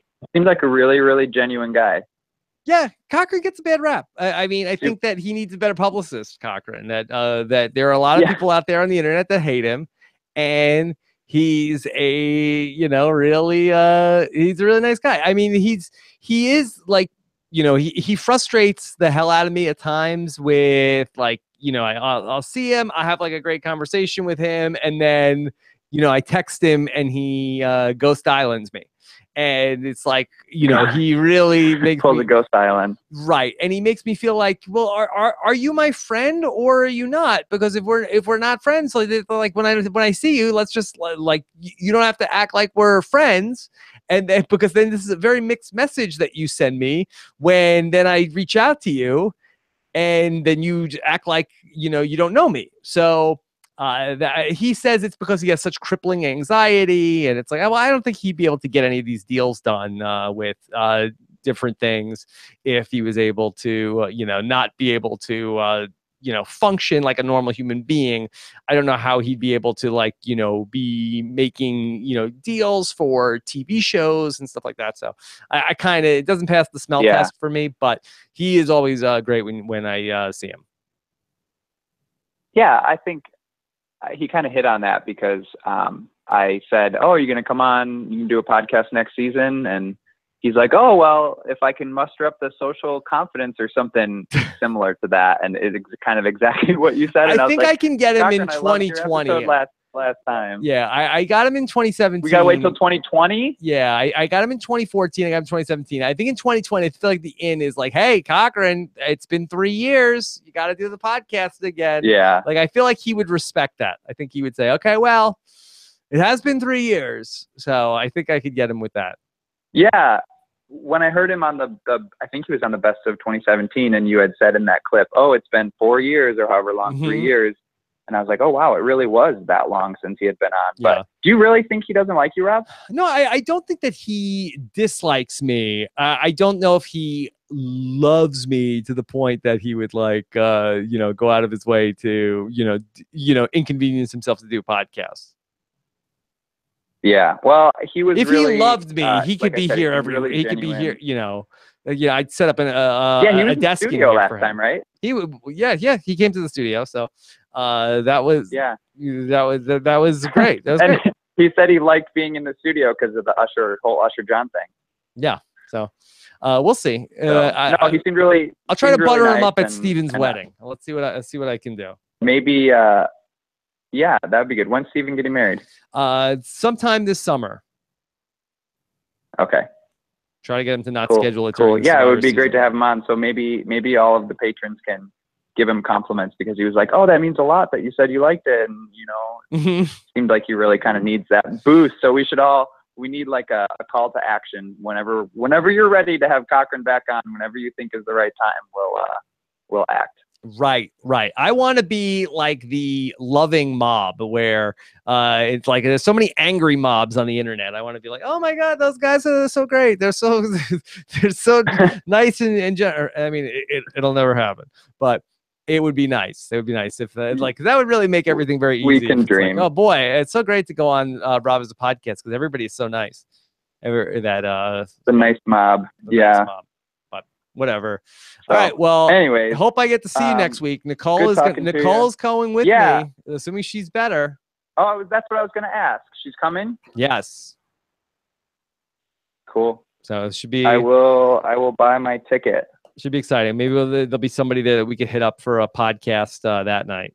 The same place at the parlor. Yeah, we can. That's our get spot. The nice mob going. That's our spot. Okay. All right. Well, that's right. Thanks so much, Brent.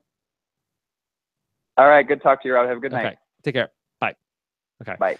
All right. Let me go to Sam next. I think he's been waiting the longest. Sam, are you there? Hey, Rob. How are you? Sam, how are you? Good.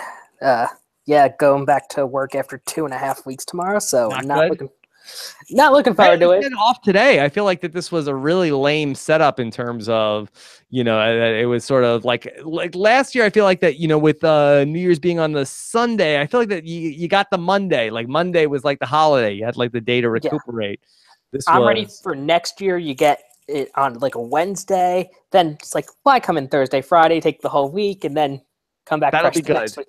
Yeah, but I got the extra day now, so it's fine. I watched way too much TV in the last 2.5 weeks. What'd you watch? I watched all of BB3, which I never watched before. Okay. I watched Marvelous Mrs. Maisel on Amazon. I watched Crown Season 2 and Handmaid's Tale. Handmaid's Tale. It's heavy. Heavy stuff. And BB3, Yes. No, it was good. BB3 is no joke. I mean, what is that like? How many episodes? Is it 25? 33. 33? Really? Oh my God. I think so. Yeah. I'm very sad. I haven't gotten to comment on this. They're very sad that Kent from Big Brother 2 passed away over the holiday break. He was certainly a really fun character to talk about, going back to me and Taryn doing the But First blockumentary this year. So very sad news to see. I believe he's the first Big Brother cast member from the US version to die. So sad. Kent Blackwelder? Something like that. Yeah. KB we used to call him. Yeah, I actually just watched that about 1.5 months, 2 months ago now. It's your BB2 blockumentary. So Blackwelder. Yeah, we had a lot of fun with talking about like everybody here, they're all freaks. He's a freak.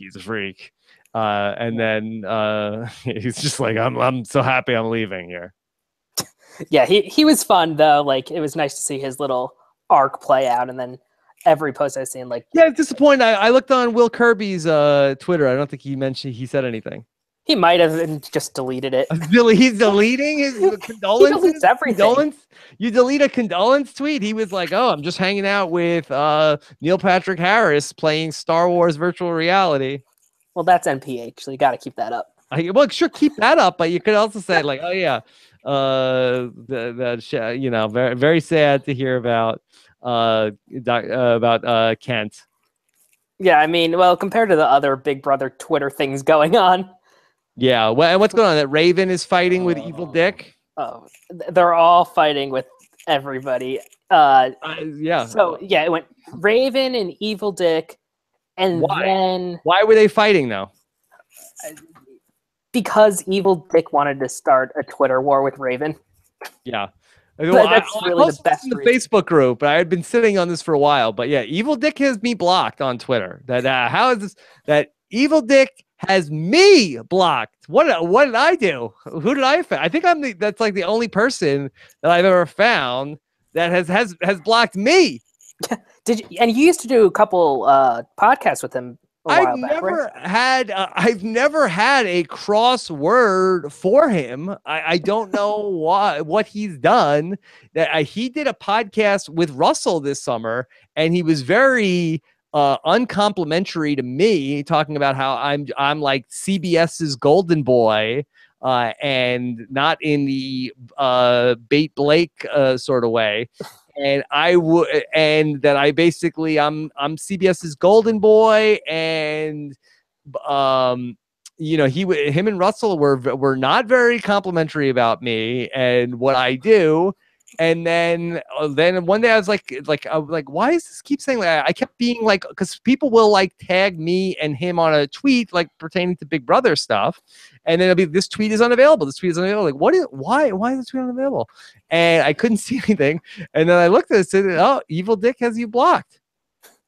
And I think I think it has to do with that, because I asked Eric Stein at the time. I said, Eric Stein, are you blocked by Evil Dick on Twitter? And he said that he was. So I think I think it happened around the time. This is when I noticed it, when Eric Stein was on the Taryn show, and Eric Stein was talking about how like, hey, if they played my season 99 times out of 100, I would have won, or something like that. Like, I think Eric Stein was like, very boastful about BB-8, and I feel like that maybe that was it. I don't know, but Taryn said he was not blocked. Oh, okay, good. So you get the inside scoop from there, plus Reddit and Twitter and anywhere else is just taking screenshots.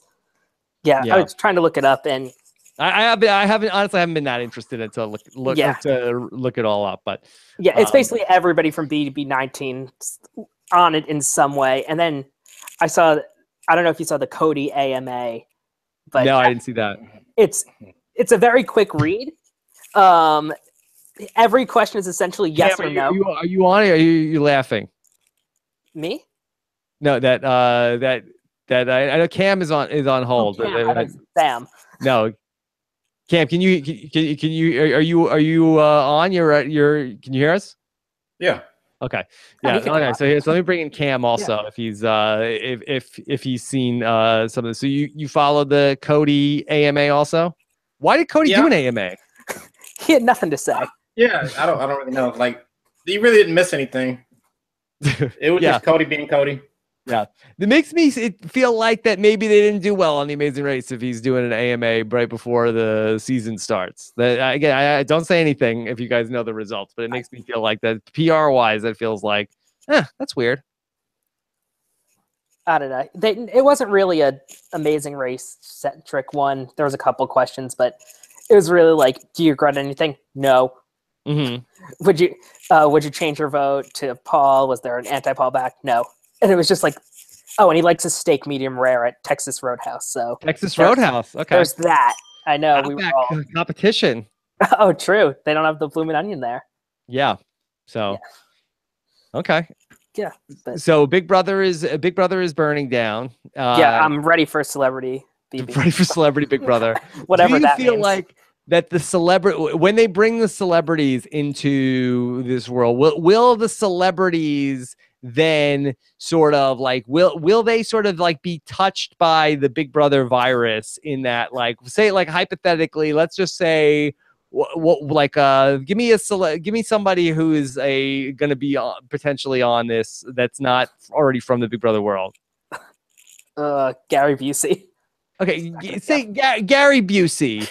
Like, will there be Gary Busey stands that he will be like talking to, like all these like Big Brother OTT people that had like their like minions that they would like, would send them memes, and they would go back and forth. Like, will the Big Brother pull people down these from whatever D list like they're on? Will they just be like pulled into the pits of Big Brother hell?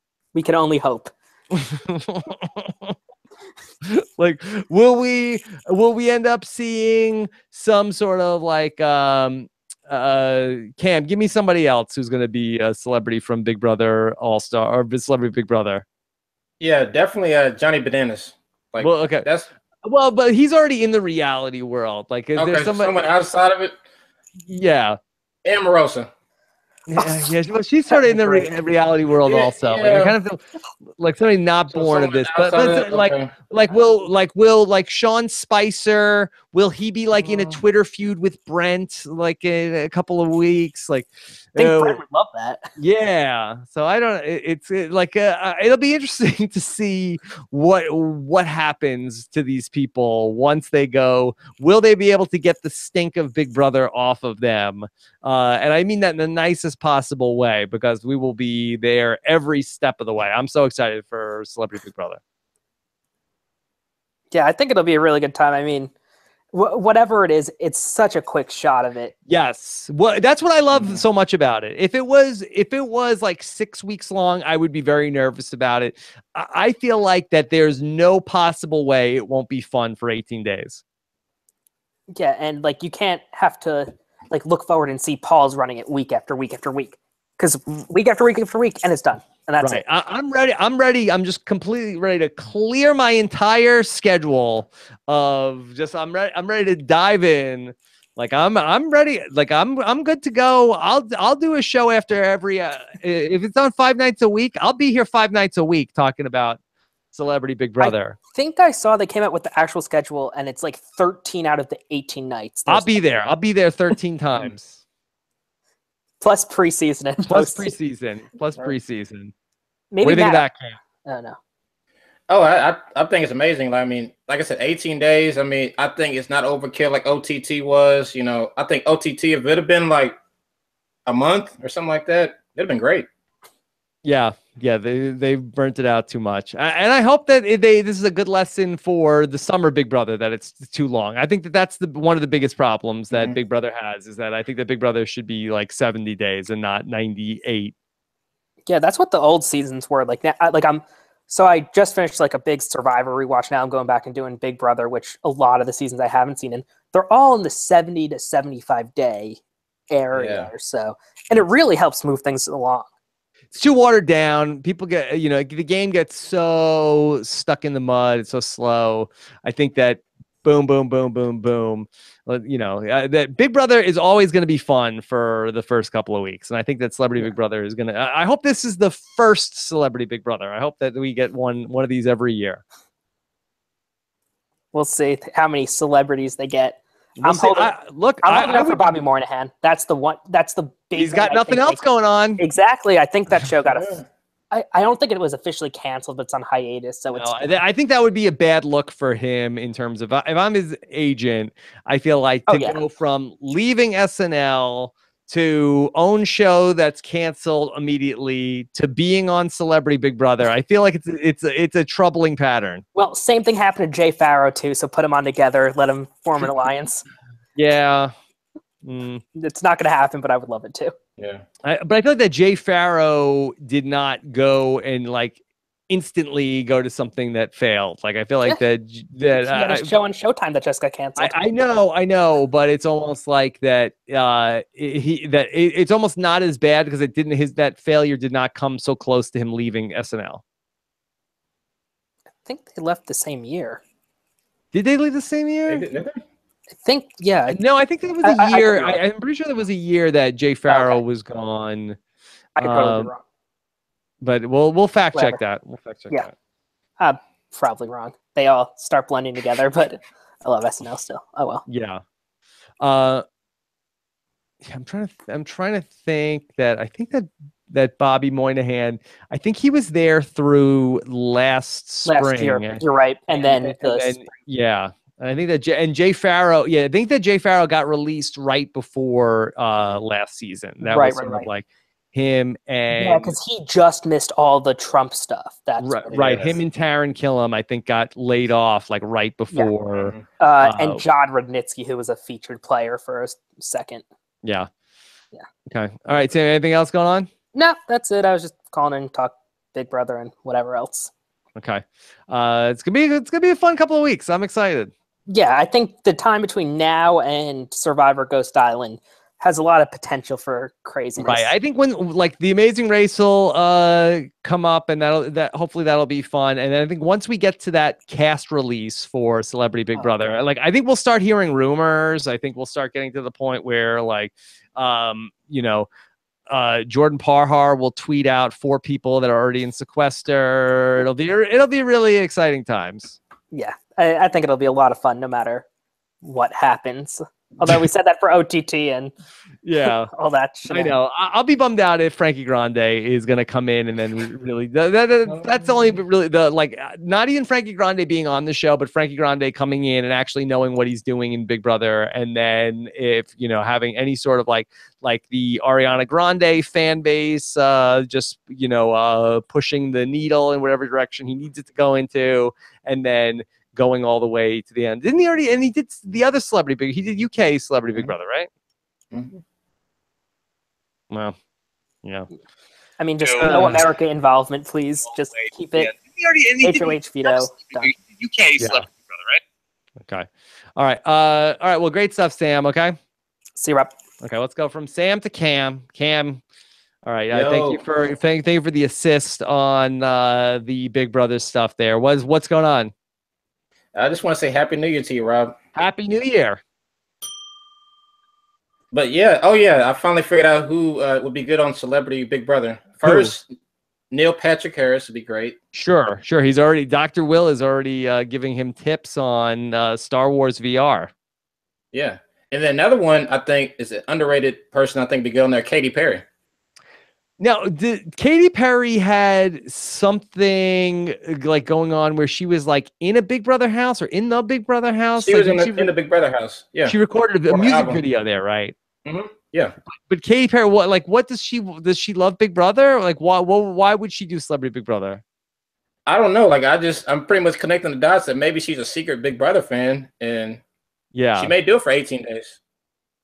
Yeah, you do feel like that almost anybody could get 18 days to do it, but I feel like that for career-wise, I kind of feel like that her manager or whoever's running her career won't let her get near that Big Brother house unless she's shooting a video. Right. Like it's not a great. If you're on top of the world, it's like Celebrity Big Brother is not the way to go. You're probably right, but I just say don't be surprised if they get a big name like that. Maybe not her, but someone that maybe loves Neil the show. Patrick Harris, I could see it because he loves Big Brother and could do it for 18 days. And he had the thing where he went, he has a relationship with CBS, and I think that there's a chance that he could do it. But I feel like that's somebody who's like a mega star like Katy Perry. I'd be surprised. Right. So what? We'll see. So what do you think about the new challenge season with the Big Brother players? I haven't watched it. I thought that Big Meech was going to be on it, but I think that was just fake news that Big Meech was going to be on the season. Have you watched it? Have you looked at it? No, it started tonight, and I haven't had a chance to watch it yet. But it had a lot of potential. So are they trying to pitch it that Victor and Natalie are rivals? Yeah, but anyone who actually, you know, knows about Big Brother knows that's not true. It's just MTV always trying to. Yeah. Cam, has James gotten back on Periscope to live Periscope what's going on the challenge? I'm honestly not sure. I haven't really been following James at all. Like the whole drama with. Yeah, remember that? When was that? When was that? I mean, that was only they were only on that last. No, that was 2 seasons ago that they were on. Yeah, yeah. And like, remember James was like making all those videos. Somebody must have got to him and said like, "Hey, stop doing this. Is not a good look for you." Yeah, I just don't get why. Like look at this letter. Yeah. This is my place is in. Don't try to send me a letter. It's just like this. The last couple of casts, Big Brother, they just I don't know what they're doing. Like they think that they're bigger than they really are. Yeah, and then I guess we'll see if Victor gets a loved one's visit from Nicole. Are they still dating, Cam? Do you know that? I don't think they are, because I heard there was rumors. I haven't seen the challenge yet. I heard there's rumors that her and Johnny Bananas may get together. Wait, Nicole Franzel and Johnny Bananas are gonna get together? Oh, Nicole. Oh, I'm not sure. I'm not sure if they're still dating. Oh, okay. So wait, hold on. So is Nicole Franzel and Victor still a thing? I want to say no. Because I feel like they wouldn't put him on the show if he's not going to hook up with anybody. I feel like that's what I'm saying. Like I honestly do think that Johnny Bananas. Yes. Johnny Bananas and Natalie are definitely gonna hook up. And I think Victor's gonna hook up with someone in the house. Yeah, she is a climber, Natalie. That she is gonna, continue. The next to go to the next person and the next person. She's gonna get there.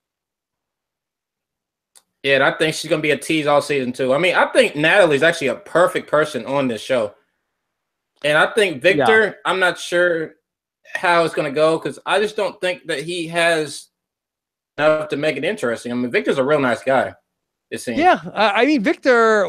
Don't forget, was like a week 2 boot, and we were like, what? Who cares? Who cares? And then he came back, and then he, became El Fit Vic, but I think he was mostly like inherited a personality from Paul.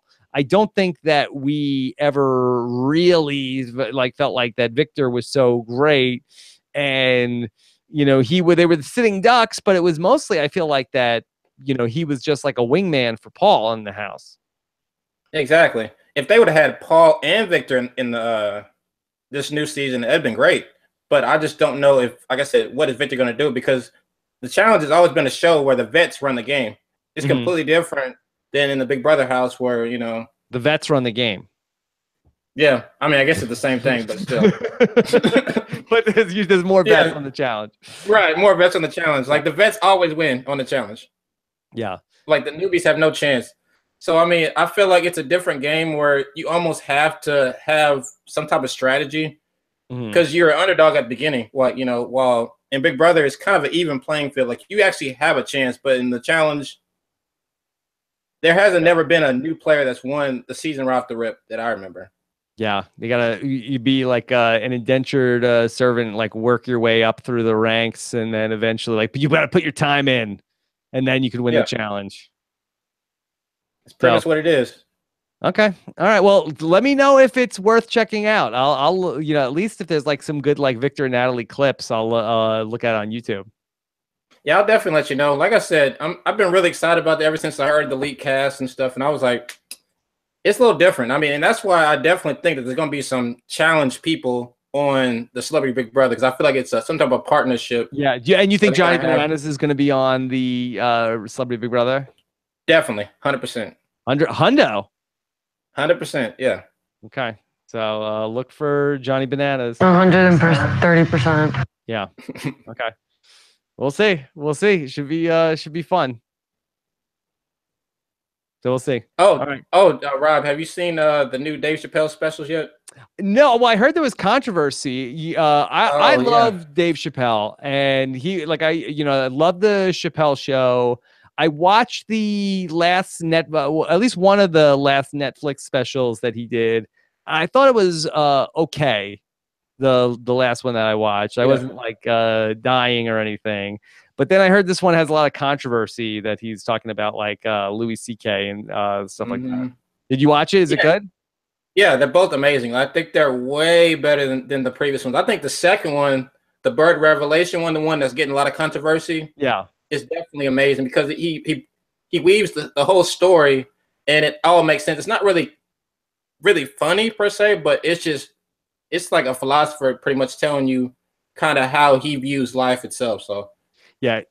I used to always love. He was on Howard Stern a lot, and like before they were like when they were looking to fill in the Jackie chair, he was on there a lot, and he was always really great. I remember like following his career like from when he was like 19 years old, being like in all these like big stand up festivals, and it really like looked like he was just going to be like just completely blowing up. And then, he had that breakdown with the Chappelle Show when he was getting like $50 million. And then it's had like a really interesting career since that time.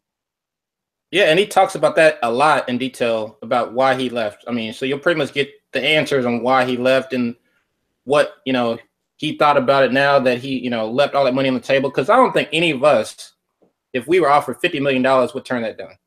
Yeah. So I'll check it out. Those comedy specials are easy to check out because you don't have to really pay attention. You just sort of like be like listening with one ear. Yeah, most definitely. Okay. All right. Good talking to you, Cam. Yeah, same to you. Let me know what's going on with Victor and Natalie. Okay, I'll definitely let you know. Okay. All right. Take care, buddy. Bye. All right. Bye-bye. Let me go back to the phone lines and let me check out. This is Craig. Okay, here's Craig. Craig, are you there? Hello? Yes. Craig, how are you? Yeah, hi, Rob. Thanks for hanging in there. Oh, thanks. Yeah, first-time caller, long-time patron. Welcome aboard. Yeah. So what's going on? Yeah, I'm excited. Not too much. I had to lie to some people that were what'd you have to say, hanging out here tonight that I'm just on hold for some kind of nerdy thing. Yes. What'd you tell them? I just had to tell them. I'll tell them later what I'm doing. You don't need to know. Explain the whole RHAP. Yeah. Don't explain it to them. Okay. So what's going on? Yeah. So I was going to ask about, I know it's pretty soon to ask about events. Yes. But would you ever do Toronto again? I would do Toronto. I thought we had a really great time up in Toronto. Everybody was really supportive and nice, to us up there. It was a really great crowd. So there's nothing inherently that I wouldn't do Toronto again. One thing that's sort of weighing on my mind is I think I have to file Canadian income taxes this year. And I don't really know a lot about that. And so let me let you know how painful that is. And then I will discuss whether or not, I also thought that, part of the attraction for me about going to Toronto was that I wanted to do a Survivor show and then a Big Brother Canada show. But I was a little disappointed that the Big Brother Canada show did not have a great turnout. And I don't know if that speaks more to that, what is the enthusiasm level for Big Brother Canada in terms of, or what is our reach in terms of, the penetrating the Big Brother Canada audience. I mean, we're a podcast in America talking about Big Brother Canada. How many people even know that it exists, or how many people listen to podcasts about Big Brother Canada? So if it was sort of where we had we had 400 people the first night, but then we had 200 people the second night. If it was 400 people both nights, it was okay, we got to get back there. So in terms of I'm glad we did it, but I probably will go someplace probably not in 2018. Oh, 2020 maybe. Well, yeah, every year Cochran is on the podcast. We'll go back to Toronto. But the city was great. It was. I have a business. It was great. Nothing against Toronto. I just want to be a little bit more yeah, I don't want to be doing as many live shows because it's such a, it's so stressful for me. Yeah, I have a business and I couldn't make it. I'm like an hour and a half away and I couldn't make it because it's like just my busiest time. Yeah. And I'm like, I didn't need to add any more stress to my schedule. So like, I knew that I probably want a time thing, but I'm like, yeah, I can always listen to you on the podcast. It's like, yeah. Yeah. It's also not an ideal destination for getting contestants also, where I think that people, like, part of the appeal at the live shows is you sort of want to have a number of alumni on the panel. And we got lucky that Brett came up and Shireen came up, but I don't know if I can guarantee that in the future as well. Yeah, that's a good point. Yeah. So, can I ask another quick question? Of course. I found that were you really being very neutral on your who you thought was going to win the previous season of Survivor? Like on 35? Did you think Ben was going to? Yeah. Did you think Ben was going to win, like, with 7 people left, or? Yeah, but it didn't happen the way it didn't happen the way I thought it was going to happen. But I did feel that he had a really good shot. And again, like I don't do Edgic. I don't look at anything Edgic, but I can't help but read the edit in terms of what I'm seeing. And I just felt like that he was going to, make a deep run, and I didn't see anybody that could potentially beat him out. I wasn't seeing the Devin stuff as much as other people were. I know that there was a point where, even Steven was was super high on Devin, and I just never quite saw it. And I felt like that Ben just, to me, was getting so much, was being shown in such a positive light. I didn't see how he wasn't going to make a deep run. So, I don't look at I'll never look at a spoiler. I don't look at the Edgic posts or anything like that, but I can't help see what I'm seeing. Yeah. Doesn't mean I'm right. I just thought you were. I thought you came across like you were trying to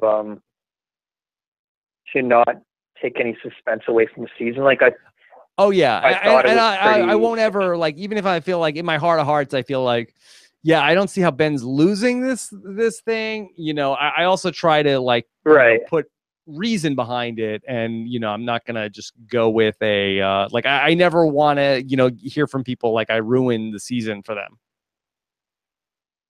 Yeah, because so many people, when you're on your Friday and Sunday podcast, kind of like would ask you, well, what about Ben? And you had to kind of quickly sometimes just answer like, yeah, like he's doing great. But I knew you kind of holding back maybe.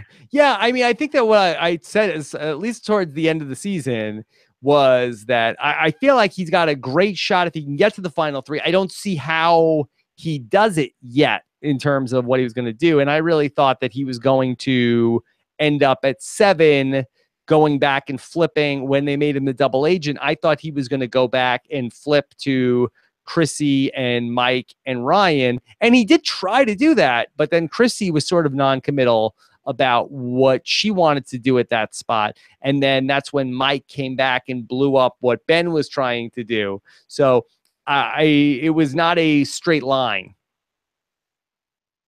Right. Yep. That makes sense. Yeah. So, it's hard, I think, for Survivor. And we were getting into this with Amanda earlier in the show where, Survivor wants to have a winner that you like. And they don't want to have a situation with like an Aubrey where they make somebody else look really, really good, that people feel like, oh, why didn't the person that you showed me all these positive things about, why didn't that person win? I hate this show. The person, my favorite, didn't win. So they want you to really like the winner, and they want you to be happy with the outcome. So you don't say, "Hey, why didn't Aubrey win? You know, why didn't this person win who was so good?"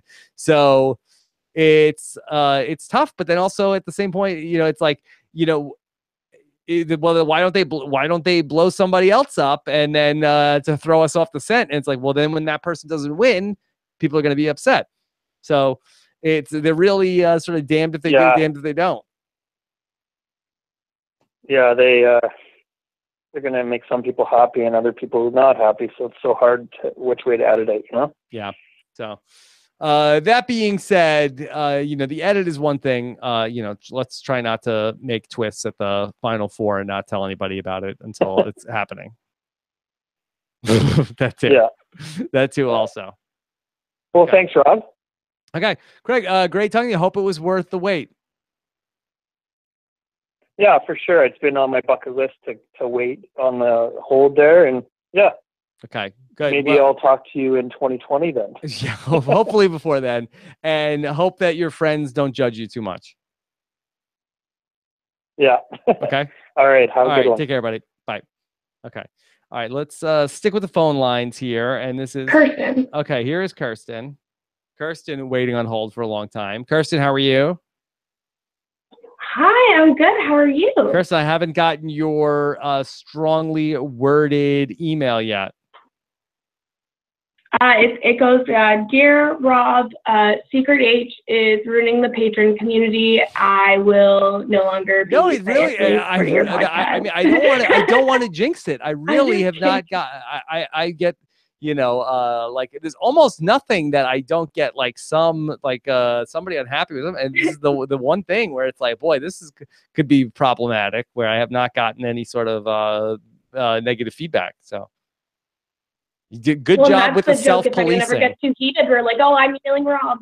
Yeah, that has not happened. Nobody has been secret narking on the Secret H.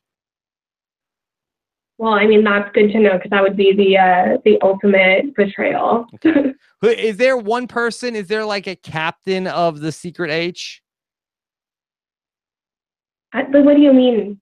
Like, who's the leader? Who's the ultimate person who is like? There has to be one person of like if something went down, who's the top person there? Oh, I don't know. Yeah.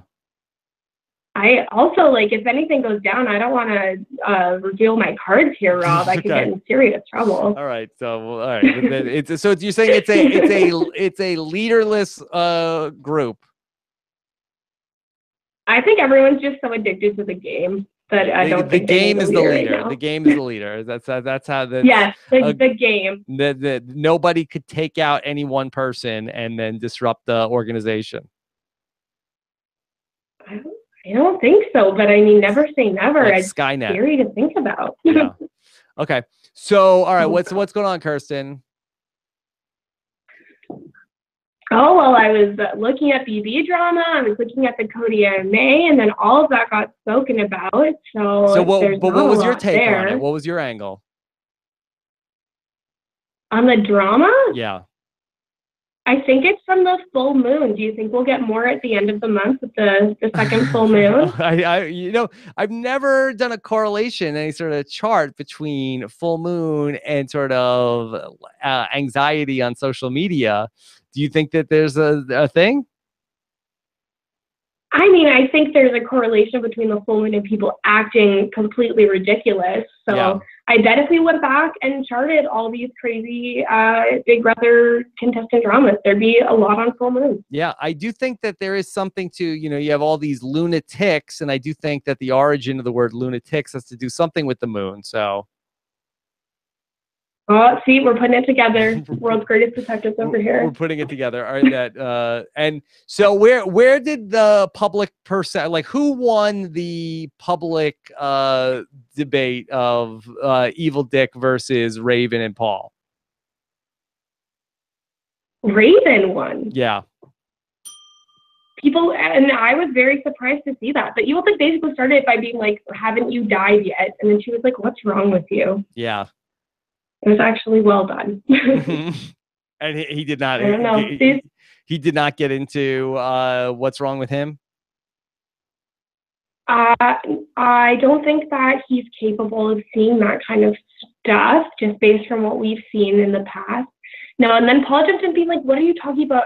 Saying you want someone to die, and then that's when people went in on Paul. But I didn't pay that much attention because I don't even know how it ended up in my timeline in the first place. I don't follow any of these people. Yeah. Yeah, he seems really pissed. It's like the bad signal. People. So who is pissed? That Dick seems he's very pissed about Big Brother. Like, I feel like that he should find something else that doesn't make him so angry. Don't you know that this is his livelihood, Rob? He obviously needs it so badly. So. Is that what it is? That's what he was saying. So he said something like that to Paul, but I don't know. Yeah, no, that makes me feel like that. I would feel, that that would be like a bad like if I was like, oh, I'm like podcasting about these shows, but I hate them, but I have to do it because it's my life. Like, I feel like that would be that sounds really not fun. It doesn't sound fun to listen to either. So it's good that we've avoided that one. Yeah. All right. Well, that's a bummer. I don't know. Okay. So what else is going on besides Big Brother drama? Oh my God. I don't even know. Did you weigh in on the Survivor drama? 10 days off. Yes. Did you weigh in on the Survivor drama, Kirsten, or you sort of like never cared? I mean, I never cared. I'm a Big Brother fan. I'm used to crazy shit. Yeah. I feel like I never see you too worked up about the Survivor stuff. Exactly. When they bring in Pandora's box at the final 3, then we can complain. Yeah. No, but I feel like there were a lot of Big Brother fans that were really worked up over the Survivor twist, though. Yeah, but these are the people who also get really worked up over Big Brother. Like, I watch these shows to enjoy myself, and I do like to listen to the strategy, and I enjoy that aspect of it. But if I'm not, if I hate it that much, I'm just going to turn it off. I'm not going to, I don't know. I don't see the utility in complaining, but of course that's everyone's right. Yeah. I don't know. That's not why I personally watch. So I try to avoid that kind of negativity. Right. So I get it. All right. So you're back at work and everything is good? Everything is good. I have one guy who wants to move because his old roommate apparently stole his credit card information, so that'll be fun to deal with tomorrow. It was an email. It was like, I think my roommate stole my credit card information. Should I call the police? And I was like, yes. And your credit card company. Why are you asking me? Yeah. Now, do you have proof also, of this? He moved out a month ago. What? Did you have? Is there like a legit case here? Do you believe them? I have no idea. It's certainly possible, but I mean, I am not the person who's going to be able to help you with your identity theft problem. There's a lot of stuff I can help with, but that is just not one of them. There. That's not like, up why there. are you emailing us? Yeah. I don't. Okay. And I don't know how anyone gets this credit card information anyway. I don't know. It's going to be fun to deal with this week. Okay. All right. Well, I hope Never a dull moment. Yeah, I hope you're able to get to the bottom of that. Did you ever reschedule podcasting with Jenny and Colin? No, I don't. I've lost. You've lost the will to podcast with them.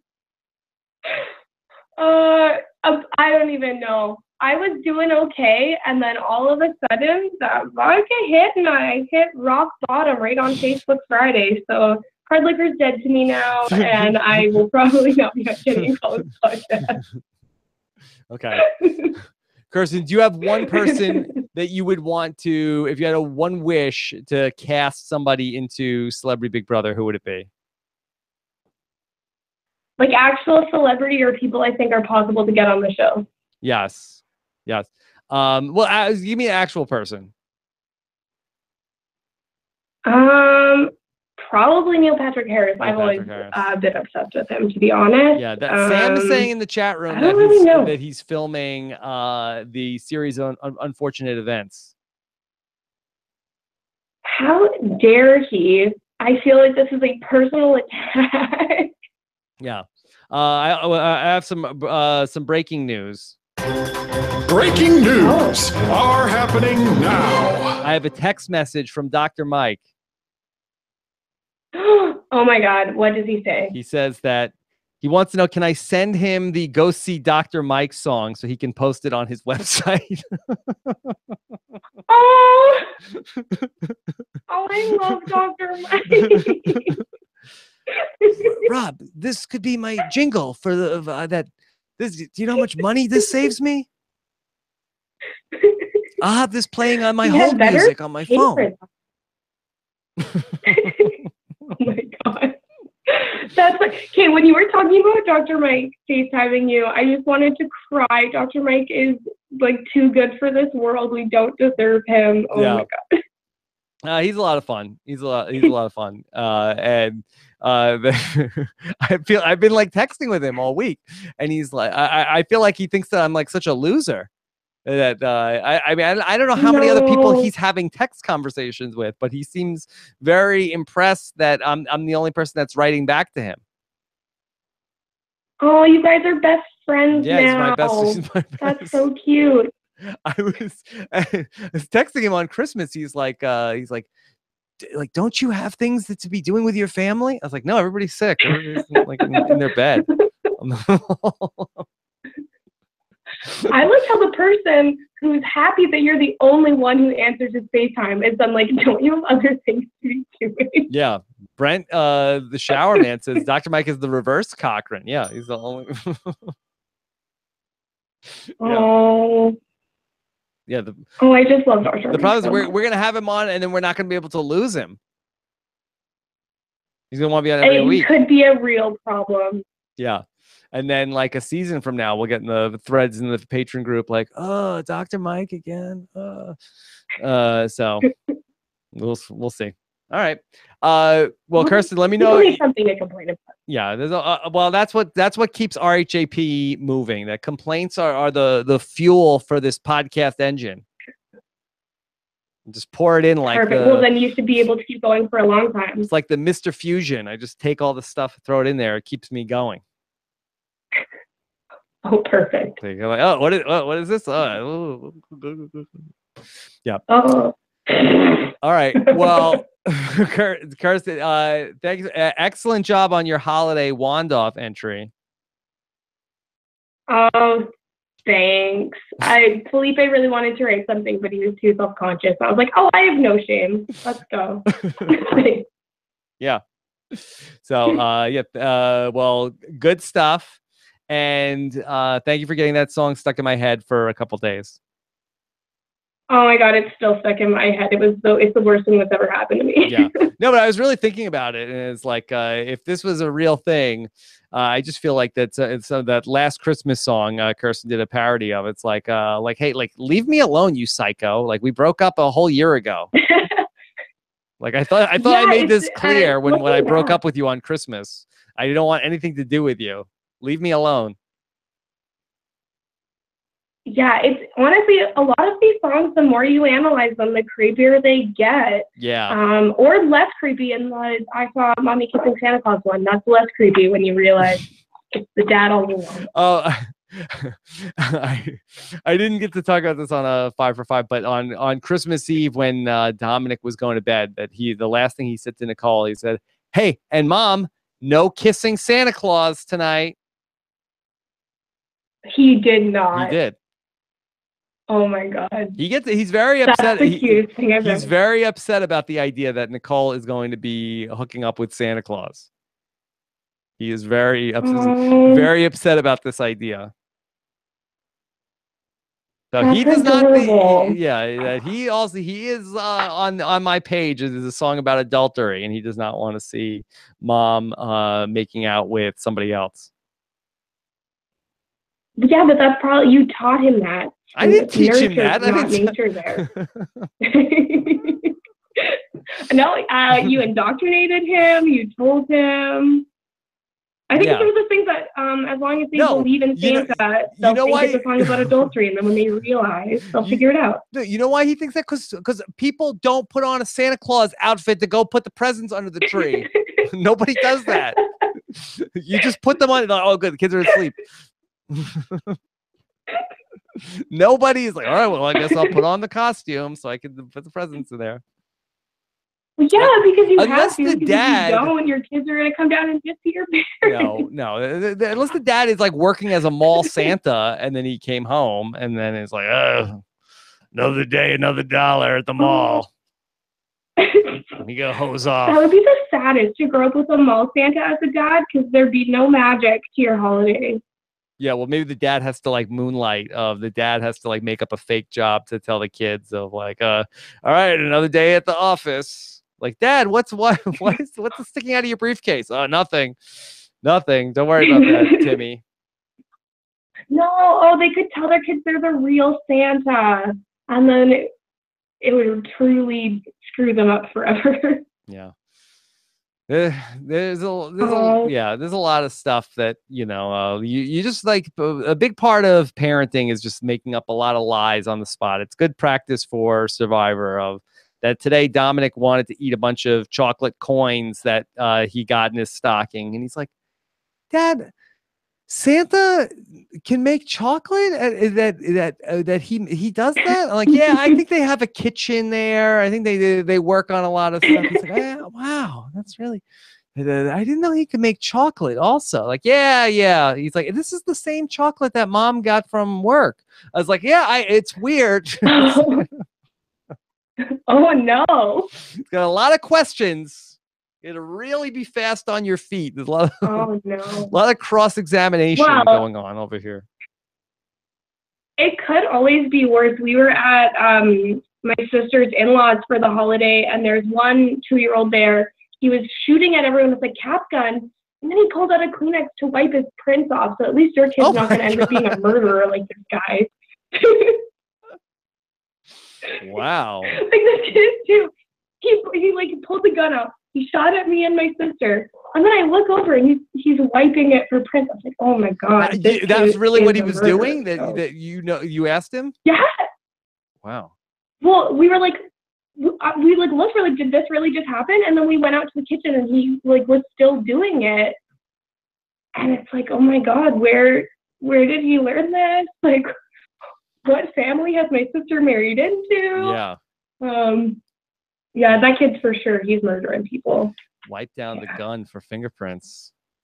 He wiped down the gun. At least he wasn't wearing like latex gloves or something like that. Well, I assume that's what he's gonna get for Christmas next year. Next year. I'll buy him a Henley so he can dress up like Dexter, I guess. Dexter. Harness the evil to only kill bad guys, I guess. Yeah, just learn the code. I don't know. He's a dark passenger.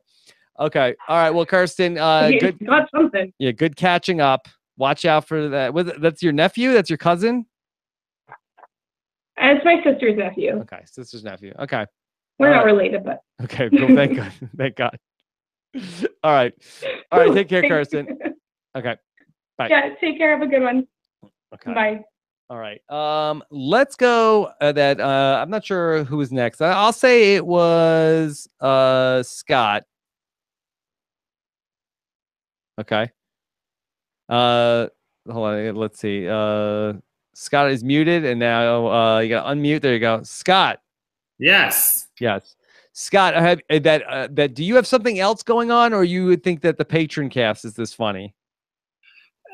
I've had an RHAP holiday like with my family, and so it's just like been re-energized hearing all these things, and I'm just like, wow, okay, I'm back. What do you mean you had an RHAP holiday, like away from RHAP? It feels like it. I mean, after like I missed a couple Facebook Fridays. I mean, I haven't listened to the final Wand Off.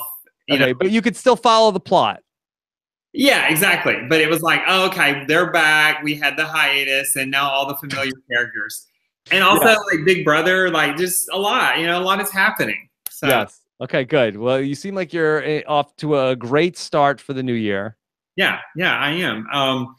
Have you heard of YouTube's hottest new channel? Oh no, it's not this guy that shows the dead bodies, is it?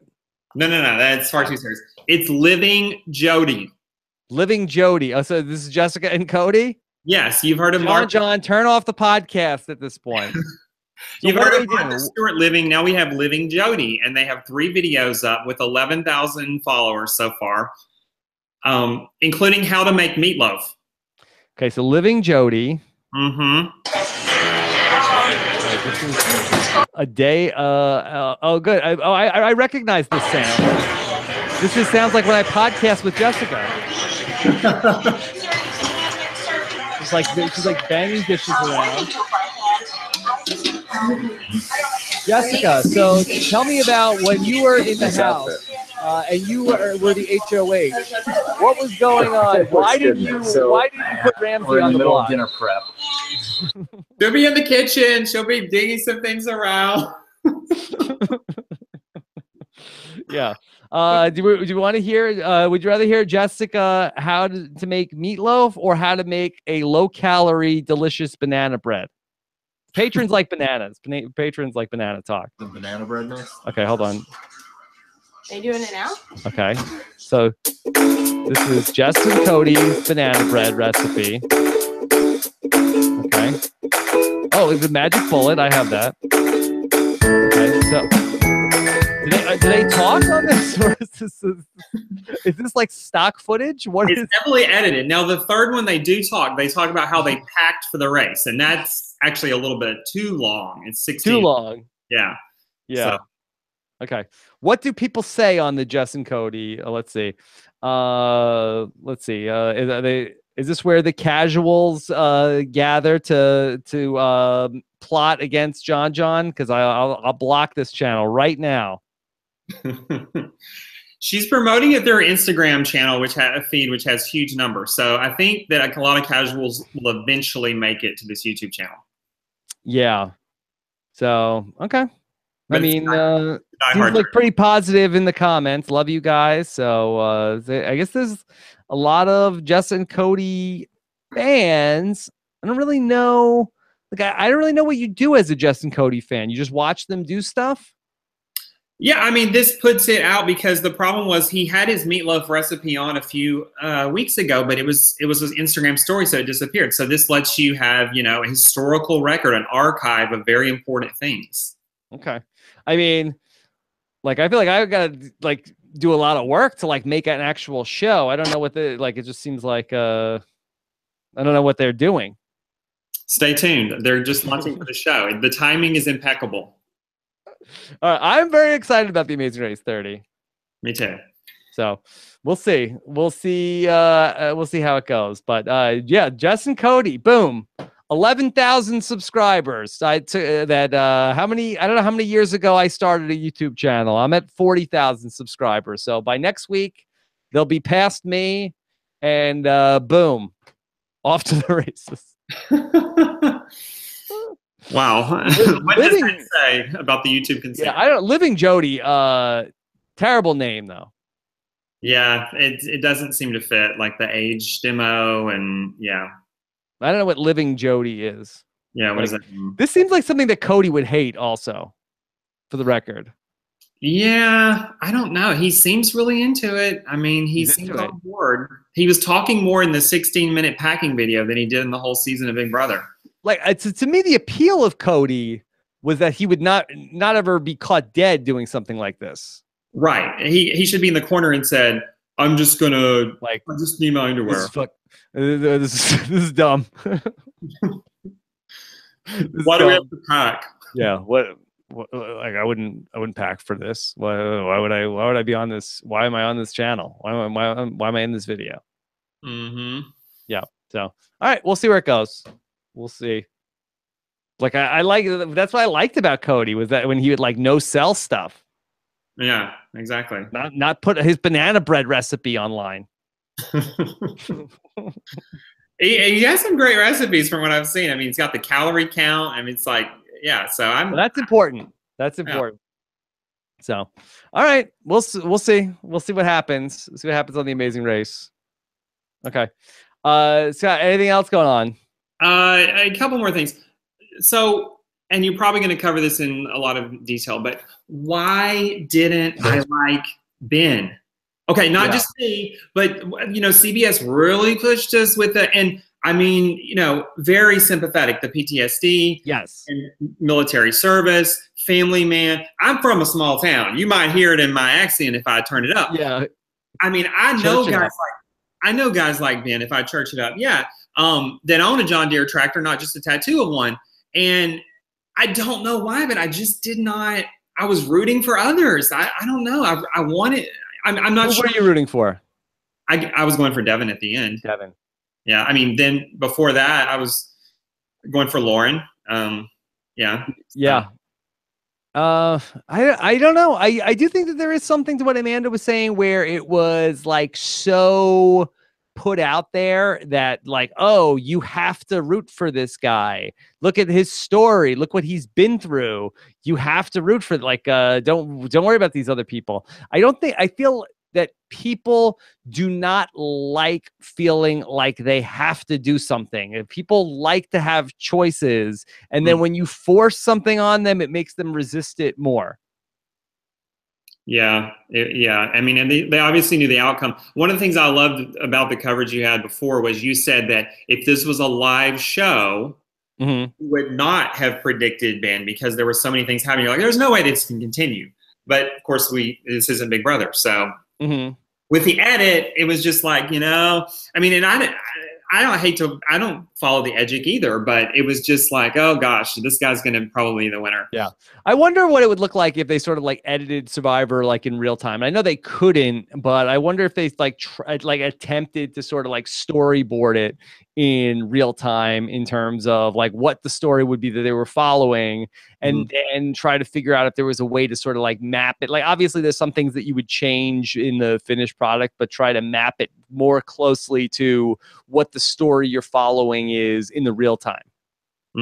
Yeah, like if you could sequester the edit teams and then say, no, you don't know what happens next. And yeah, I think it would be more disjointed in terms of like, okay, this person, you're really following their story and then, they're gone. And then I think people would feel like, hey, this sucks. My favorite person got screwed over. That's true. So. Yeah, and with the 2-hour edit, it's nice because I mean, most fans are gonna like somebody there at the end. So it's not like Big Brother where you get to the last week or so and you're bored out of your mind if your people have been edited out. So yeah, it was a action-packed finale. It was just a lot of people. It really did overshadow what went on with this twist. Yeah. I was really hoping that Ben could just win that immunity, and then this twist happens and it's gonna be, fair and square, that he got there, and then whatever happens, happens. But he happens to be the beneficiary of this twist, also. Yeah, it just keeps winning. So yeah, it's all there in his name, Ben, beneficiary. There you go. Was your entrance, was your immediate presence on my television, was that directed? Like, did they say, jump now, Sister Nino? No. So I was I got there and that, this is a little bit in the RHAP episode that we posted today. So we got there and then we were supposed to be there at 4:15 and I was having a hard time getting through security and I got in and they escorted me into the building. And then I got into a room and there was Cochran and Andrea. And I didn't know who else was going to be there. And they were like, okay, we'll bring you through here. And then I thought we were just going to be sort of just standing around. I didn't know we were playing in competitions. And so they brought us out to where we were and they sort of set us up against these people. And then we're just running the events.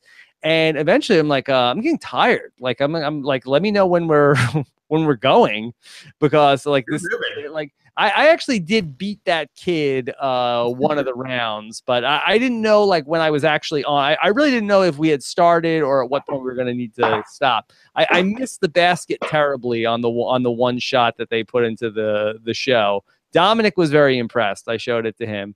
Okay, so a 2-time survivor, you beat up on some kid that is the first time trying the competition. No, the kid was beating me. The kid was winning against me. Okay. And in the round that we played that was actually on TV, the kid won. I beat the kid in the practice.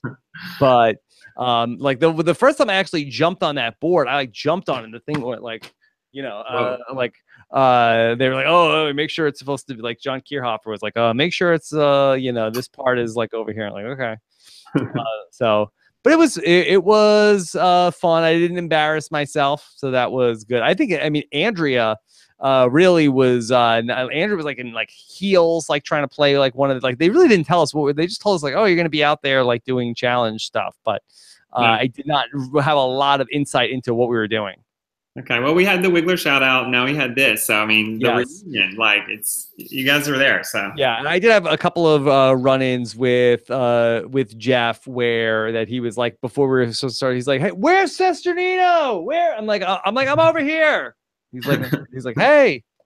And then I was like down in like set up close to where Jeff like did one of the shots where there were like these three like young women that were in front of me, and they were like sitting like right in front of like where Jeff like sat on like this like a rail car, and like he was sitting there and he was like, hey, you guys are sitting right like you're talking to Sesternino.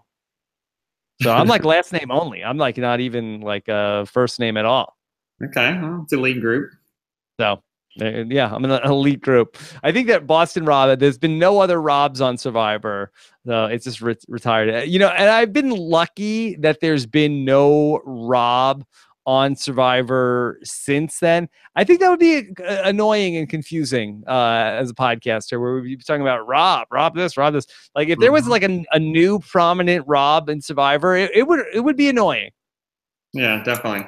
I gotta say, there's none on season 36, right? I haven't checked. I don't know. Okay. The ghost of Rob will be there. Yeah. Hey, Sesternino, smarten up. Now you know why I don't like you. Yeah. So, okay. Well, we'll see. I guess time will tell. Lynn Spillman, don't blow it. No. Okay, so we're on January 2nd. Yes. One of the things I really liked, you either spoke about in the Dom and Colin Long interview that you did last summer or the Taryn show. You talked about goal setting. Yes. You're up early. Yes. Because I used to picture you I'm in Central Time Zone, picture on the West Coast, and I was like, well, Rob isn't going to be up. And I mean, when we heard that, we're like, oh yeah, Rob's awake. Whatever time you're up, he's up. Yeah. And so curious, one, like if you're going to do a podcast or talk about your goals for the year, and then two, like how do you stay accountable with your goals? Because of course we can all set them, but how do you follow through and whatnot? Yeah, all really good questions. I probably won't do a podcast about my goals for the year, but I do think that is a good thing. Yeah, I love that. I appreciate that. I do think that there is something to that in terms of like putting like stating your intention and putting it out there in the world, because then that one of the things that motivates me is facing public embarrassment of like if I say and really one of the things that has been really helpful was last year I started doing I said, okay, well, this is the year I'm really going to work on my physical fitness. And I started doing the Beachbody on Demand, and then I was like, I had like a call with like Podcast One, and they're talking about like, what brands of things do you use? And I said, well, I just started doing Beachbody on Demand, and they went out to them and got them as a sponsor. And then I'm like, well, now I can't stop. Now I can't say like, oh, look at me, I put on 30 pounds this year, but go to Beachbody on Demand.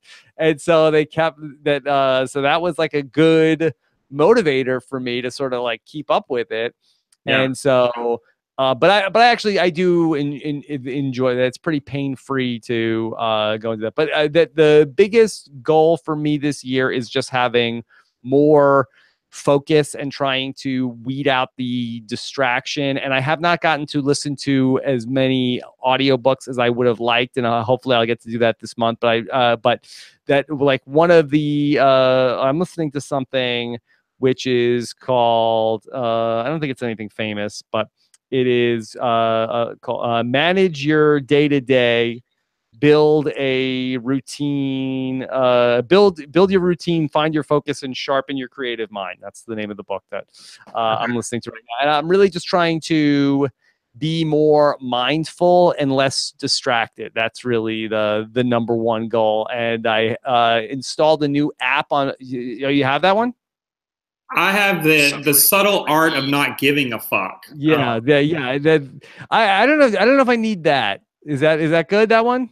It's actually quite good. Yeah, I mean, and the man went through a transformation from a playboy to a family man and different values and kind of actually it's quite good. So it and you can listen to it again and get new insights. But I have a good and the other thing I've done so far is I put a new app on my Google Chrome, which is called I mean, it might not be on this. I might not have it on this computer, but basically, it's like it's a site blocker of that I can load in all of these sites that I want to block of like basically like Twitter, Facebook, YouTube, and like when I have work to do on my computer that I can just like, okay, this is just now distraction free working because I end up like, oh, I have a new notification. I let me see what's going on. Video. Yeah, I got a new video, or there are some days where it's like something happens in politics, and then it's like, oh well, there goes my day. I gotta like watch I gotta see what everybody says about this, and I just want to be able to block out a lot of the noise, because I do feel like that there is a thing where then when you use all of this all of this energy to fight the distraction, and you use up all of your willpower and resistance to just get to the work, and then you're like you're like mentally exhausted and you can't get anything done. So I think when I'm my most productive, I'm really just looking at my Twitter mentions like a couple times a day, as opposed to refreshing my timeline of like reading every single tweet that comes in and being on top of everything that's going on in the world. I don't need to know everything that's going on in the world.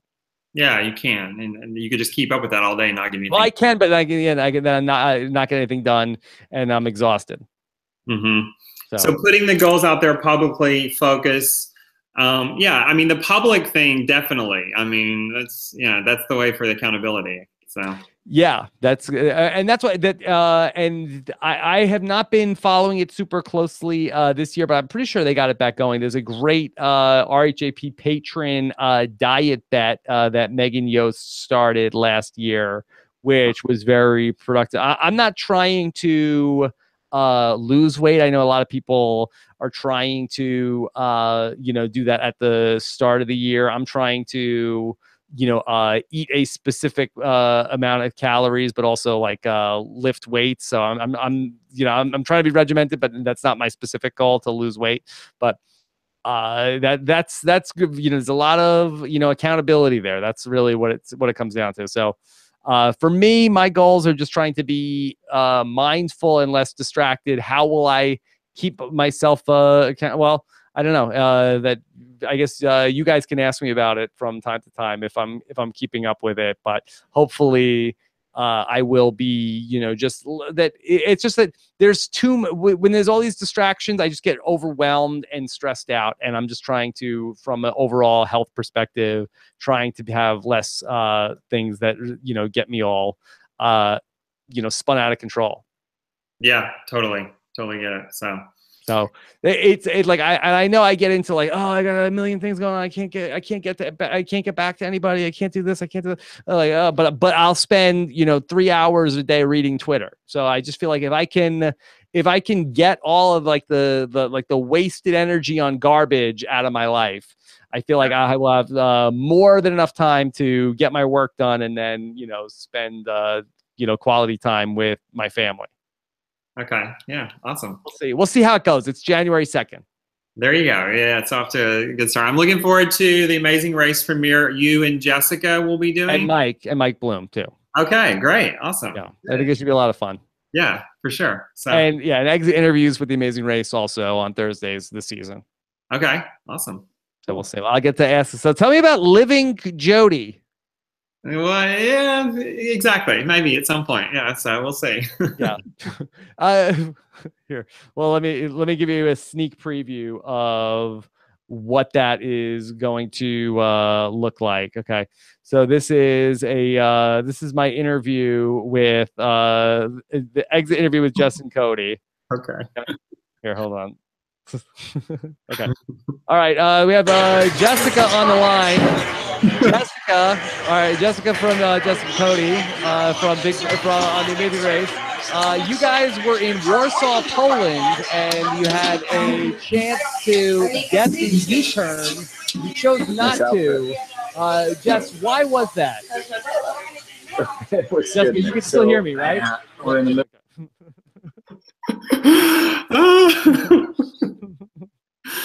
Oh, that was an amazing night. I know Brent was trying to keep her involved, but like you could just tell she was in the kitchen unloading dishes. Yeah, she probably turned her camera off. It was like, yeah, all right, I got to multitask here. Oh, oh good. Okay. All right. Well, Scott, thank you so much. It was a great call. Yeah, great. Have a great new year. Looking forward to everything. So thanks a lot. All right, take care. Bye. All right, bye. All right. Okay. All right. Let me check the phone line here. Jimmy from the Bronx. Okay. Jimmy from the Bronx. Jimmy. What's going on, Rob? Happy New Year. Happy New Year. How are you, Jimmy? Good, man. 3 hours in again. I know. I feel you come in right at the end. Yeah, I see that a few people waiting still. Yeah. A couple of people waiting, but that's fine. Yeah, we had some we didn't do a million calls, but the calls were long. Yeah, I feel like what I was going to talk about, people already talked about it. Well, I'm sure you got something. Well, I was dying laughing when you were talking about did Santa make chocolate too? Like, yeah, yeah. I've got one that's really inquisitive.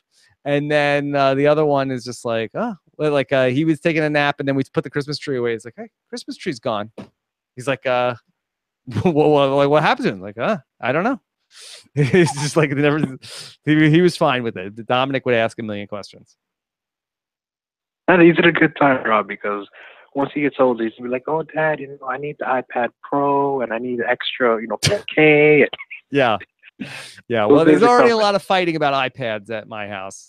It's I really thought that they fight over all the same things, and Dominic needs to back off because Anthony he looks like he's got a real mean streak in him. I'm like Dominic, he's gonna knock you out.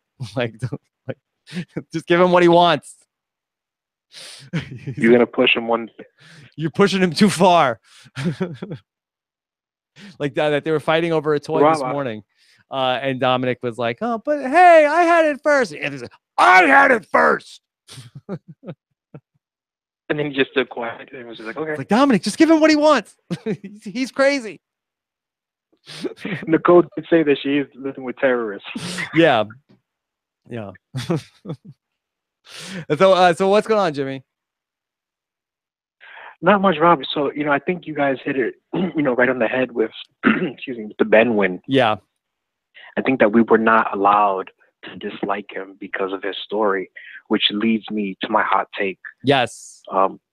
No more veterans, no more public servants. They need their own season. Yeah, not fair. It's interesting. It's interesting. So it's almost like we've sort of arrived at, and I don't know if you followed Curb Your Enthusiasm this season. It's like when Larry didn't want to say thank you for your service to the guy who was the soldier. Exactly. It's like everyone's like, no. Well, why do I have to? I have to like him because he was a veteran. I have to because he was a Marine. Well, what if I don't like him? I think that's where we've arrived with the Survivor fandom. Yeah, you look. That's like it's that they built a season and they talked about heroes from the start, and they had one guy that they really propped up that he's a hero, and then when the breaks go his way at the end, people are saying that they think it looks suspicious. And look, I can't fault people who are saying that it looks bad. It did look bad. So I hear you. But they kind of telegraphed it because initially I liked Ben, and then in the middle of the season he had that they opened the episode with him, making some comments, talking crap. Yeah. And I was like, oh man, this is the swan song, the swan song episode. And then it wasn't, and I was like, oh no. Yeah, I thought that was good. I was like, oh, okay, good. Well, I'm glad we're seeing like this other side of him, and now I'm not feeling like I'm really into the season now because I feel like it's very much up in the air. But they had that with Adam Klein too, where there was a point where Adam got a really positive edit, and then he was screwed up a few things right around that time in the merge, and then I'm like, oh well, now I don't feel like Adam is looking too good. And then it turned around for him as well. So I feel like that's sort of one of the signature moves of the editors right now is to right at the merge, really. And again, maybe people also making mistakes at that point in time, but they'll show somebody looking bad in the middle, but then it's then they come back strong. Yeah, and it's funny because I'm sure people are saying that Ben's a better winner than Adam. Which I don't think so. But also, I'm sure. I don't know. I've seen it all over the board. I've seen people say Ben is the worst winner. Well, I don't know about the worst. But the thing with Adam, though, with me was I was saying to Adam when he was here, everybody's saying that, this was fixed for Ben, but Adam, I feel like that is like for you, that don't you feel like that people were saying that it was fixed for you? And but people say the same, they fixed it for him because his mom was sick and that's what they wanted him to win. And he says no. If anything, that if there was an idol that was out there, that it wasn't for I wasn't supposed to find it. It wasn't for me. So it's really in the eye of the beholder. Yeah, I think the advent of social media, and with the survivors tweeting as heavily as they were this season, mm-hmm. I don't remember Adam tweeting during his season like that, or even in Game Changers, you didn't see Andrea tweeting or anything. I think it played a big role because there was no, there was a lot light and slander, but it wasn't heavy like it was for Adam or Officer Sarah. Even Officer Sarah, it was light relative. What was light? The hate on Twitter? Yeah, exactly. Yeah. And it kills me because if for Game Changers, I always say, people say that Andy Herring and Big Brother is a rat flipper. What's the term? Mm-hmm. That's the term. Yeah. And he's a terrible winner. But but then Sarah plays the same game and she's a good winner. I didn't understand that. And I'm like, I don't know. Do people consider Sarah a good winner? I feel like it was impressive what she did. She was everybody felt like they were with her, but I don't feel like that her win has really, just in 6 months has held up, in particularly high regard. Yeah, I know you're not a big fan of the season overall. Yeah. I feel like that she's sort of getting lost in the shuffle in Survivor history. Yeah, well, she's not on social media. I mean, Mm-hmm. Ben is tweeting every single day nonstop. I expect him to be verified if he's not already soon. I wonder if there is something to that in terms of, the modern winner sort of caretaking their legacy, where I wonder if a social media presence is required, where if we go back and take a look at the winners from maybe in the basically since 2010 or so, the people is this winner held in higher or lower regard after they've since that time, and how active were they on social media? Right, but I think this is the first season where they were allowed, right? Because aren't they usually they tell them CBS you do not do anything during the season? You know what? No, they've gone back and forth over the history of social media, whether they were allowed to do it or not. It's sort of has gone in and out like the tide, where they're all crazy and then CBS reels them back in, and then they get further and further out. San Juan del Sur was the season that they weren't allowed to tweet during the season. And then then they took that away, and then the Dirty 30 happened, and the Dirty 30 was like crazy all over Twitter.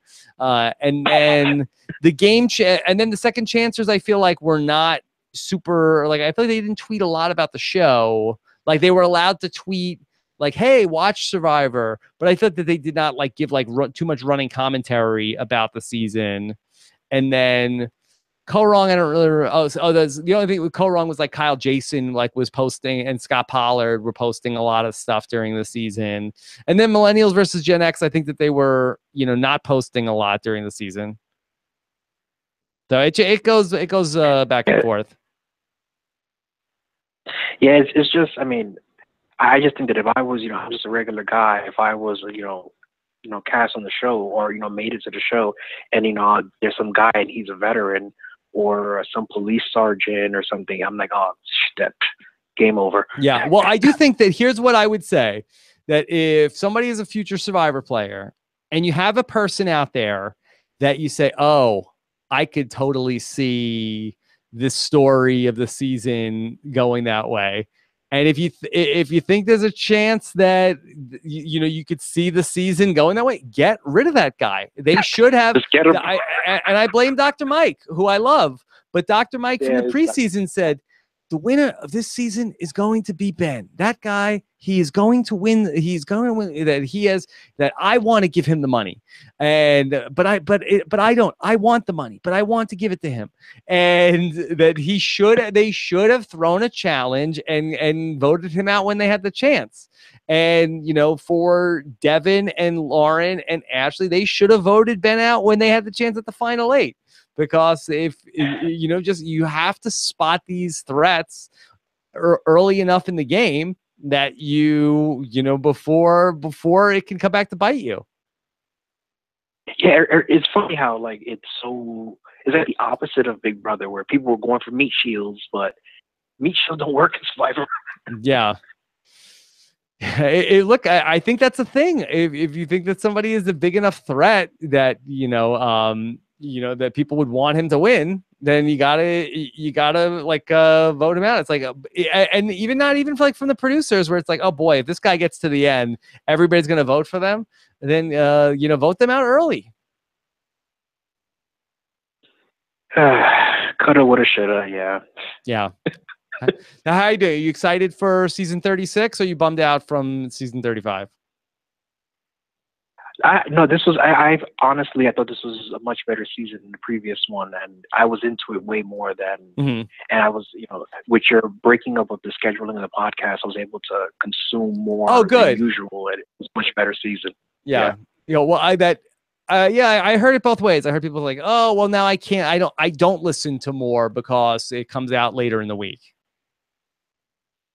No, that's better for me. I mean, because I watch the Know-It-Alls live, mm-hmm. and then I get a break, and then I can do another podcast, and then I'll catch Friday, and then Monday I'll usually listen to like The Walking Dead or Game of Thrones if it was on, mm-hmm. and then I was able to actually listen to all the Wiggle Rooms this year. Yeah, I mean this season opposed to that. Okay, and you were pro Wanda. You love the Wanda.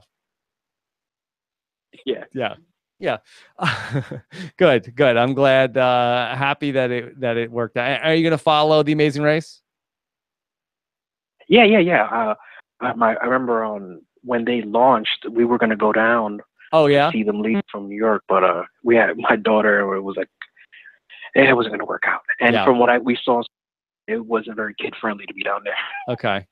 Look, that even if you're on the fence, The Amazing Race, even if you haven't watched it in the last couple seasons, I promise we'll make these Amazing Race podcasts fun. Well, that we will. I've watched the last few seasons. It's good. I like them. No, but I think that there's some people that are like, oh, there's nothing on right now. I haven't watched The Amazing Race in 10 seasons or whatever.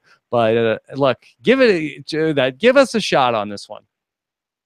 We'll make it worth your while. Hopefully no one's going to be angry about you and Jess's commentary like last season. Yeah. Oh yeah, that guy Joey. Yeah, what happened to that guy? Yeah, Joey. That guy.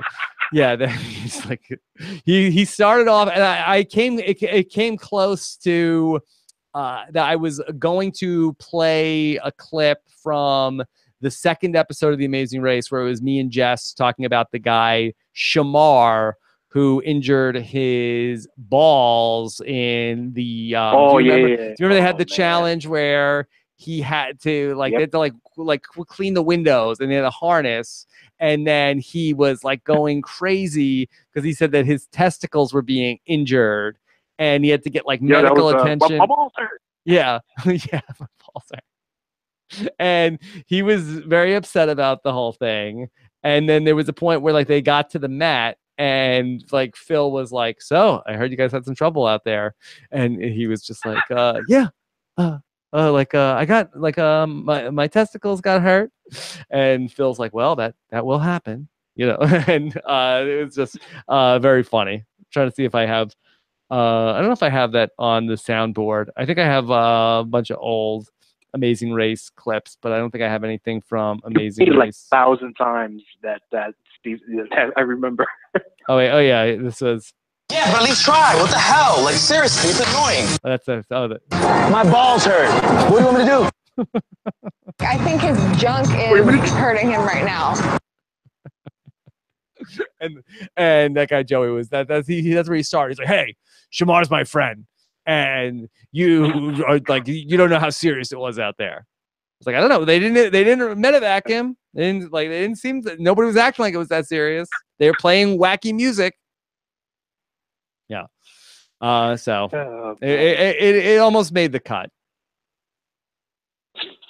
I think that should have been on. That was funny. I forgot. Yeah, about there that wasn't like it was just it went on for a long time. But they're like what? Like I didn't. Maybe there was like one like amazing moment that killed me, but I didn't have the like. I listened to like 10-15 minutes of it, and it was right there.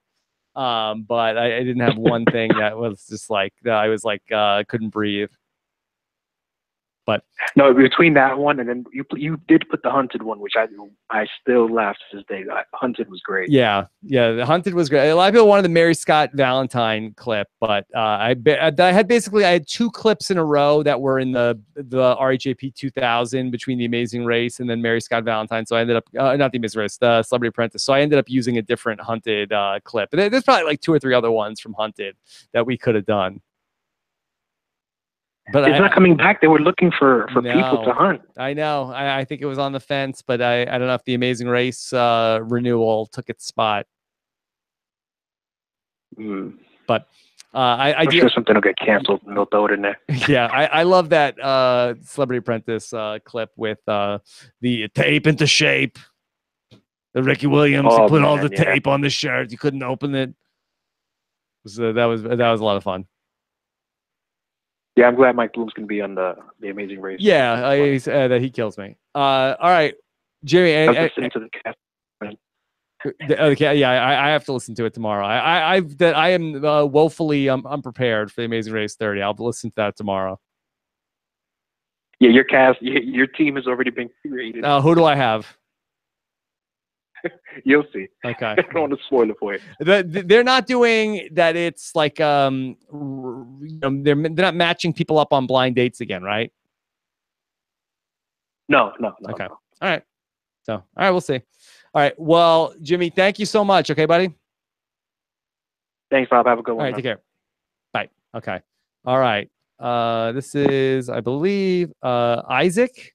Isaac is up. Yeah, if I could mute myself. Yeah. Isaac, how are you? Doing well. How are you? Yeah, very good. Very good. Thanks for hanging in there tonight. Oh, absolutely. I have nothing else going on. So okay. So what's going on? Quick question for you about Ghost Island. Yes. I remember when the first Blood versus Water came out, and I had that sense of nervousness in my stomach. Like, is this really the direction the show is going? Like, yeah, I'm still gonna watch, but I don't know how I feel. What are your thoughts on that piece? Yeah, I don't know. I mean, I heard the great Miles Nye on the Snake, Rats, and Goats podcast talking about the Ghost Island twist, and he said that he was nervous because he said they're telling you about like, oh, we've got props and we've got a cool name, Ghost Island. Ooh, isn't that creepy? But they don't tell you what the idea is. And his theory was that if they had a good idea, they would tell you the idea. And this is like we have a name and we have props, but we don't really have a premise. And I thought, yeah, that makes some sense. I have no idea what it actually is. I haven't I don't know if it's on like Inside Survivor or anything like that. So I'm excited for it, but I am cautiously optimistic. Yeah, and maybe even more so than some. I've been cautious about it because I don't know if they've got a great track record right now in terms of twists and changes to the game that people are loving. Yeah, I would have felt better if it would have come right out after Cambodia or something like that. But with this last season's twist not being super well received, it makes me a little bit more nervous. Yeah, I had thought, and I had read something, I guess, that was like a rejected idea that they were going to do. But I had thought that it was going to be 3 tribes, and then one of the tribes was going to get voted out right off the bat and be sort of like an outcast tribe. And then somebody was trying to get into the game from that ghost tribe. And I thought that was what Ghost Island was. Okay. Yeah, maybe I do not believe that is what this is. But I thought that was maybe that was Inside Survivor had that as what they were going to do on Survivor Worlds Apart. That was supposed to be the idea for that show, but they didn't end up doing it. Yeah. Do you feel like Jeff's clip before your last live show was somewhat apologizing for the Final Four clip? Was he preempting that he thought that wouldn't be well received, or was that more at Ghost Island, do you think? Let me see if I could play it real quick. Was that a preemptive apology? To me, just to go back to that, I think that it was more of a symptom of what we ended up with at the reunion show, in that I think it's that they were not thrilled with season 35 and wanting to pivot from season 35 already into the next season. So that's what I got from that. Let me see if I think this is it. Hey guys, Sesternino and Fishback, 2 of the smartest guys to ever play Survivor, certainly have taught me a lot about the game. What is he talking about? Cool that you have several hundred people there to talk about a show we all love. And thanks for letting me be a part of this. And I just want to say, for those of you who don't always think we make the greatest choices or think that I'm still the worst part of the show. That might have been, he might have known what was coming there. That might have been that he's like, I know what's coming down the pike. I know. That was the worst part. I don't. I might have read that on Twitter this week. It's okay. We still love you. We still make the show for you. We hope you like the rest of this season, and we hope you like the big swing we took for next season. All right, guys, have a great show. Woo! Okay. Okay. I needed to pull that scream. I did not use that enough this season. I know that was a bad job by me. I should have been. Well, that should have been every 5 seconds on the podcast. Should have just been great show. Woo! I don't think I've heard Jeff scream that high pitch before. Yeah, well, I don't know what is he doing there.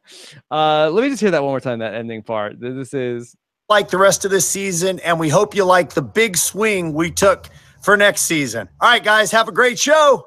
Woo! Yeah, we hope you like the big swing we took next season. Yeah. It doesn't say, and you guys are gonna love the big swing we take next season. There's we hope you like the big swing we took next season. I think it's more. I think it's more that they were.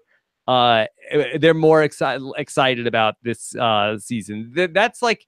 Sometimes I hear it more than others, but I feel like that I think they were more excited about this next season than season 35. I think that season 35 was sort of like the overall attitude I think about it was sort of like, I don't know if anybody from the production side really loved 35. Yeah, and they've been making the show for so many years. You feel like they know what they're doing, but I guess we've always just seen the game evolve. We've really never seen it devolve back to something that it was. So it'll be interesting to see come like 37. Are they going to strip it back to a little bit more basics or not? Who knows? Yeah, I don't know. It'll be interesting to see if like, will there ever be a point where they say like, okay, that got a little too crazy. Let's walk it back a little bit. But we don't see it in other like things where like say like the movie industry where there's more like action, explosions, like faster. Like it's harder to say as an industry, but the world has not done too much of like going back the other way. So it'll be interesting to see if it happens on Survivor. Sure. So. One other question for you. Yes. I purchased one of the tribal council seats from the eBay auction. Okay, I saw this in my news feed, and I didn't make the connection. Okay, so where did you post about this? Let me get this open. I posted on the off-topic page. Okay. But I wanted to pick your brain if you had any. Like when I bought it, I didn't know Jeff was going to sign it. Okay. They're going to let him write a small message on it. I don't know what to put on it. When you sent me the signed picture of yourself, what do I want you to write on it? Hey, thanks, Isaac, for like self-congratulating on being a patron. I don't know what to put on that. It is easier when somebody tells me what to write. Let's see. So Jeff gets to sign it. Okay. So could you get him to say, "Hey guys, for next season." All right, guys, have a great show. Woo! I don't know how you write that down. Great still. Woo! Yeah, that could be it. You could do something about like, here's my stool sample for you, Isaac. Let's see. Like Dr. Mike's butt was here. Oh dear God. Yeah. Amy said healers, hustlers with upside down you. I do like that one, but I also don't want it tied back to this season. Like I think somebody had a good one that was like worth sitting on, but then I thought if you just change it to worth paying for. Worth paying for. That's good. Short message. It's gotta be a short message. Yeah. And when do you have to decide? I have no idea. At my earliest convenience. Okay. I'd let the crowd. If you're listening to this and you made it 3.5 hours into the Patroncast, find Isaac's thread on the RHAP chat group. I'm gonna send Isaac a friend request also. It's fun to read through. So yeah, and so. Yeah, that's fun. Do you mind? Can I ask you how much ballpark did a stool from Tribal Council go for? Can I guess? Yeah, go ahead. Okay. Boy, Tribal Council stool 17. Now what is this? Is this did they tell like so it was just were there? Oh, this is from the reunion show? No, this is from. It's actually out on the island. Is that on the island? They had 17 seats. I guess. Which doesn't make a lot of sense. So they had to swap them out at some point. Yeah. Don't worry, I thought about that already. Not that I overthought it. Yeah. I would say that a stool goes for, I'll say, $210. A little higher than that. A little higher. A lot higher than that? No, I paid $370 for it. Ballpark. So did you bid on an individual seat? You could have gotten stool 16 for $150. And it wasn't until number 17 I felt comfortable with the price. Wait, so they were selling them one at a time? Is that how it worked? Yeah. So the way they list them up is that like. So you played it smart. Like the torches or the seats all sell. Every 2 minutes, one of the auctions closes. Yeah. So here I'm sitting frantically at lunch on New Year's Eve with people trying to pick up one of these things. But yeah. Okay. Some of the torches, though, oh my God, they are so high in price. Yeah. And in the Amazon, that I feel that I had a different torch every single time we went to Tribal Council. Like I just we brought torches, but you just picked up a torch and then That was it. Yeah, I don't think I had like a specific torch that was like the Rob torch. Yeah, there were initials on these, so I don't know if they kept the same one, but like the final 3 torches are different than what everybody else's were. So I don't know how many we have out there, but I used to get like tormented by the person that like when I lost in the Amazon that I had to like hold like a hat over my head in the final challenge. Yep. And then people would like a couple times they brought it to like a charity event. Like, look, we brought the hat that made you lose. Like, okay. Yeah. Great.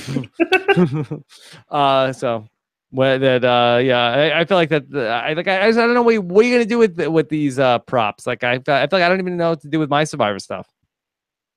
I don't know. It's a stool, so I'm just gonna put it in the entryway. You're gonna use it. You're gonna use it practically.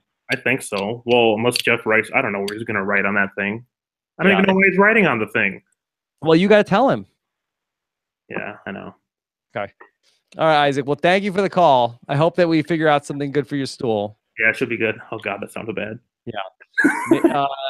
Maybe. Let's see. Let's get it on. Yeah, that was a good one too. Yeah. I'm trying to see if I have any other good Jeff quotes for you. Yeah, but nothing's really coming to mind. Sorry to say.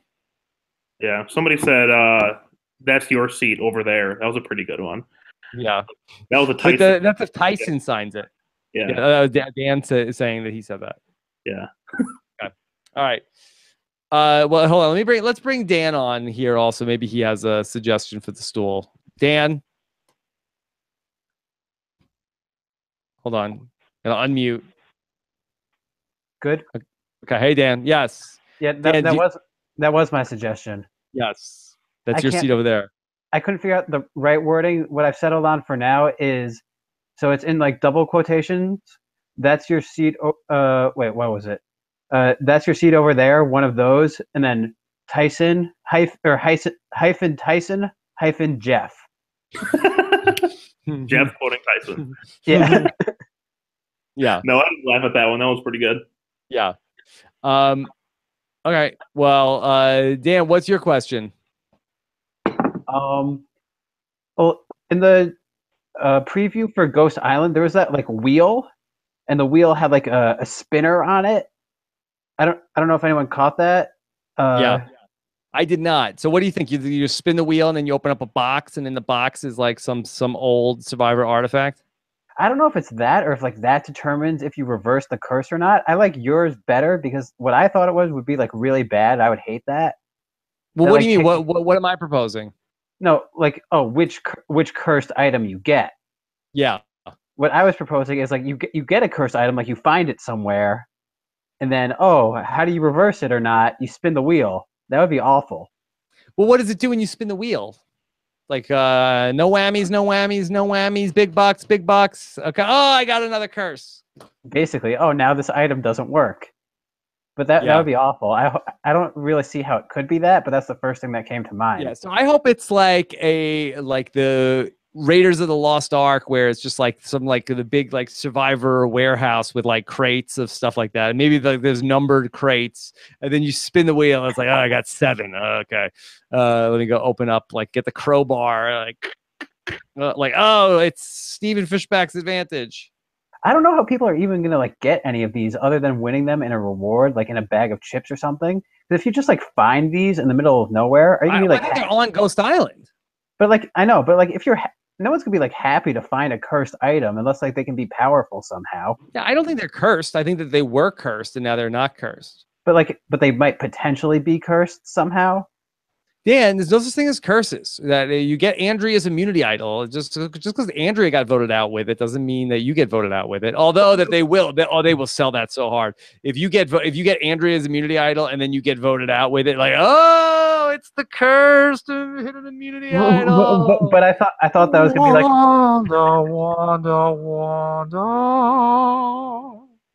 Well, I thought that was gonna be like a mechanic in this season. The curse was like capital C curse, a mechanic.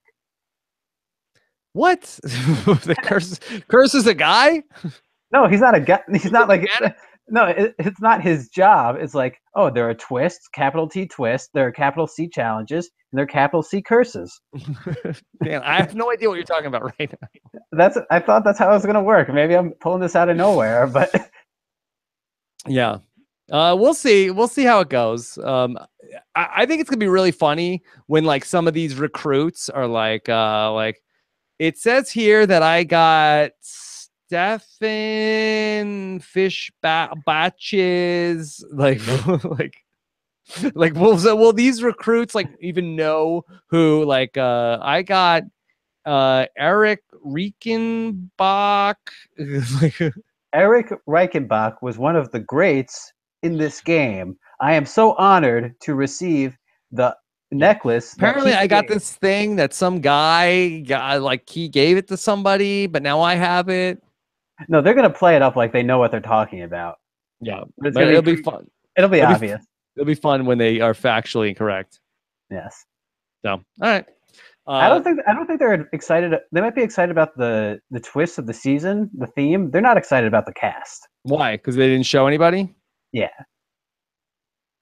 I mean, I don't think that's the case. That you tell me 20 people, they don't like one of them. There's not 4 people they like in the new cast. They're excited about this idea.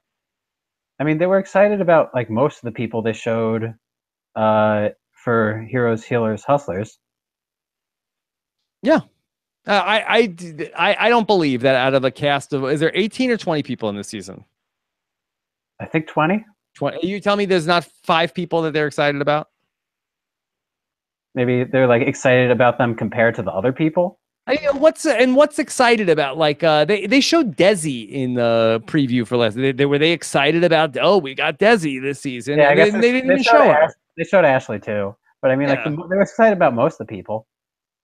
I mean, I think that there's a couple people, but you guys are reading too much into this stuff of that. Oh, they're not excited about the cast because they didn't show them. They're excited about Eric Reichenbach's stick. Okay, they're excited about the cast. They would like, we got a great cast, but we also got a stick. So I'm excited about Eric Reichenbach's stick. Whoa, right? Whoa. It's like, look, when it's got good wand-off potential. When you have one of Survivor's most famous sticks and you're bringing that back, then you show the stick. It's a fucking stick. Yeah. So I do hope somebody makes the Eliza's stick Twitter account. That'd be a good one. It would be very exciting. I think it'd be very easy to engage in a Twitter feud with. Too many expletives. Also, I think that the Jason stick should have very specific political opinions. I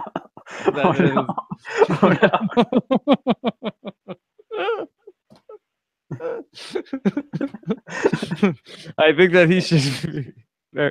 he should be very active in politics. The stick. Is he friends with the Survivor Devil? I don't know, but that's my my favorite idea of the day. All right. Dan, anything else going on?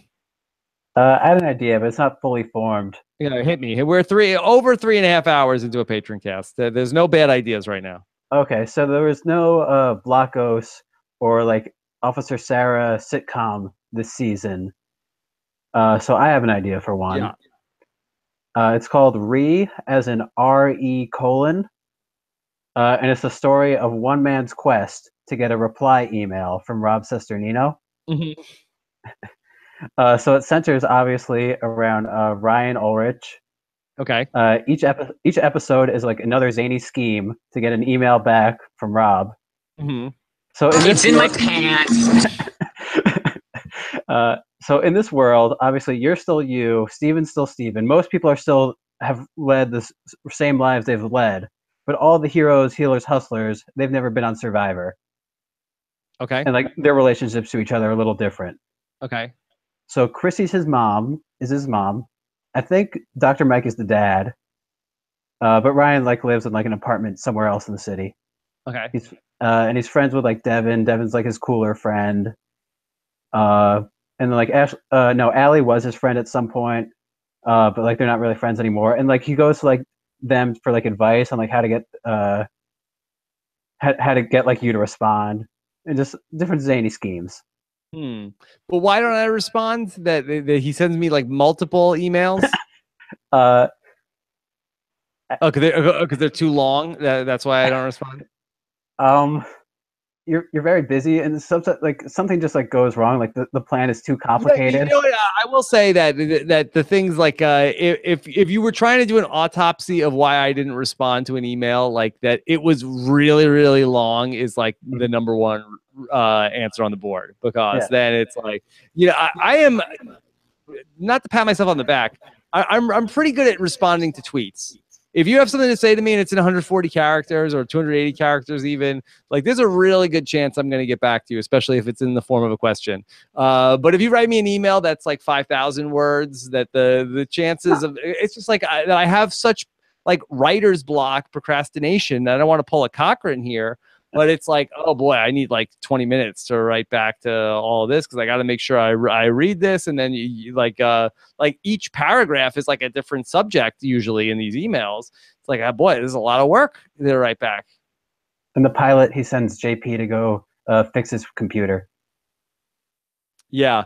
I don't love the idea of that he's writing to me. I don't think I should be shoehorned into this. I think I really like the idea of that it's Ryan Ulrich's hotel, and he is a bellhop, and all of the other survivors are sort of like patrons of the hotel that like come in and out.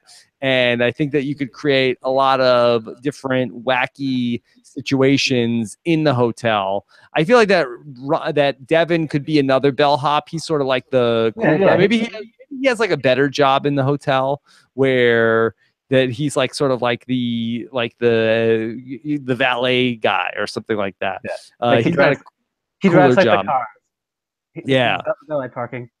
Yeah, and I think that you could have like a lot of people like coming in and out of the hotel, and I think that that's how you could get the other characters involved. I'm not sure who manages the hotel. Is it someone from this season? Yeah, it should be. It should be. I think. Who's his boss? His like the person like right above him is probably Lauren, right? Lauren would be good to see him. Lauren would be good to see her as Ryan's boss on the show. I think that would be fun. Like, come on, Ryan, you're screwing up again. I think the through line of this show is like Ryan trying to get like a date. Yeah, he's trying to get dates, and there's like all these different things going on. Like Mike, Dr. Mike is hosting his urology conference at the hotel. Yeah. Oh well. It's taking a different turn. Hey, I've got 500 of the country's top urologists coming in here. I need a projector, and it's not here. What's going on? Oh, I'm so sorry. It's in my pants. What? Then we need to bring you up on stage. Hurry, come with me.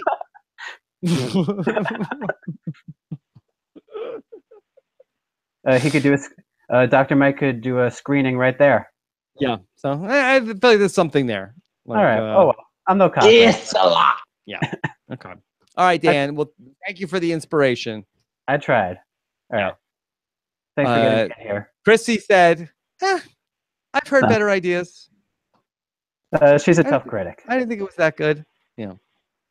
All right. Well, Dan, this is it. This is the end of the road. What a patron cast tonight. We started this around. That you're on the East Coast. I mean, this is closing in on 1 o'clock in the morning. We're about 3 hours and 40 minutes of nonstop excitement here in the patron cast. So thank you guys so much for all of your calls tonight. Appreciate that. We got a lot of great stuff coming up. Amazing Race is going to be back. Stephen Fishback Lovecast is coming up soon. You ready for that, Dan? I'm excited. Yeah, it's good to hear Stephen fulfill his dreams. Good to hear Stephen fulfill his dreams. I'm a little on the. I haven't really read through the questions, but I've seen some of the subject lines, and it's like, oh, we're not qualified to answer this question.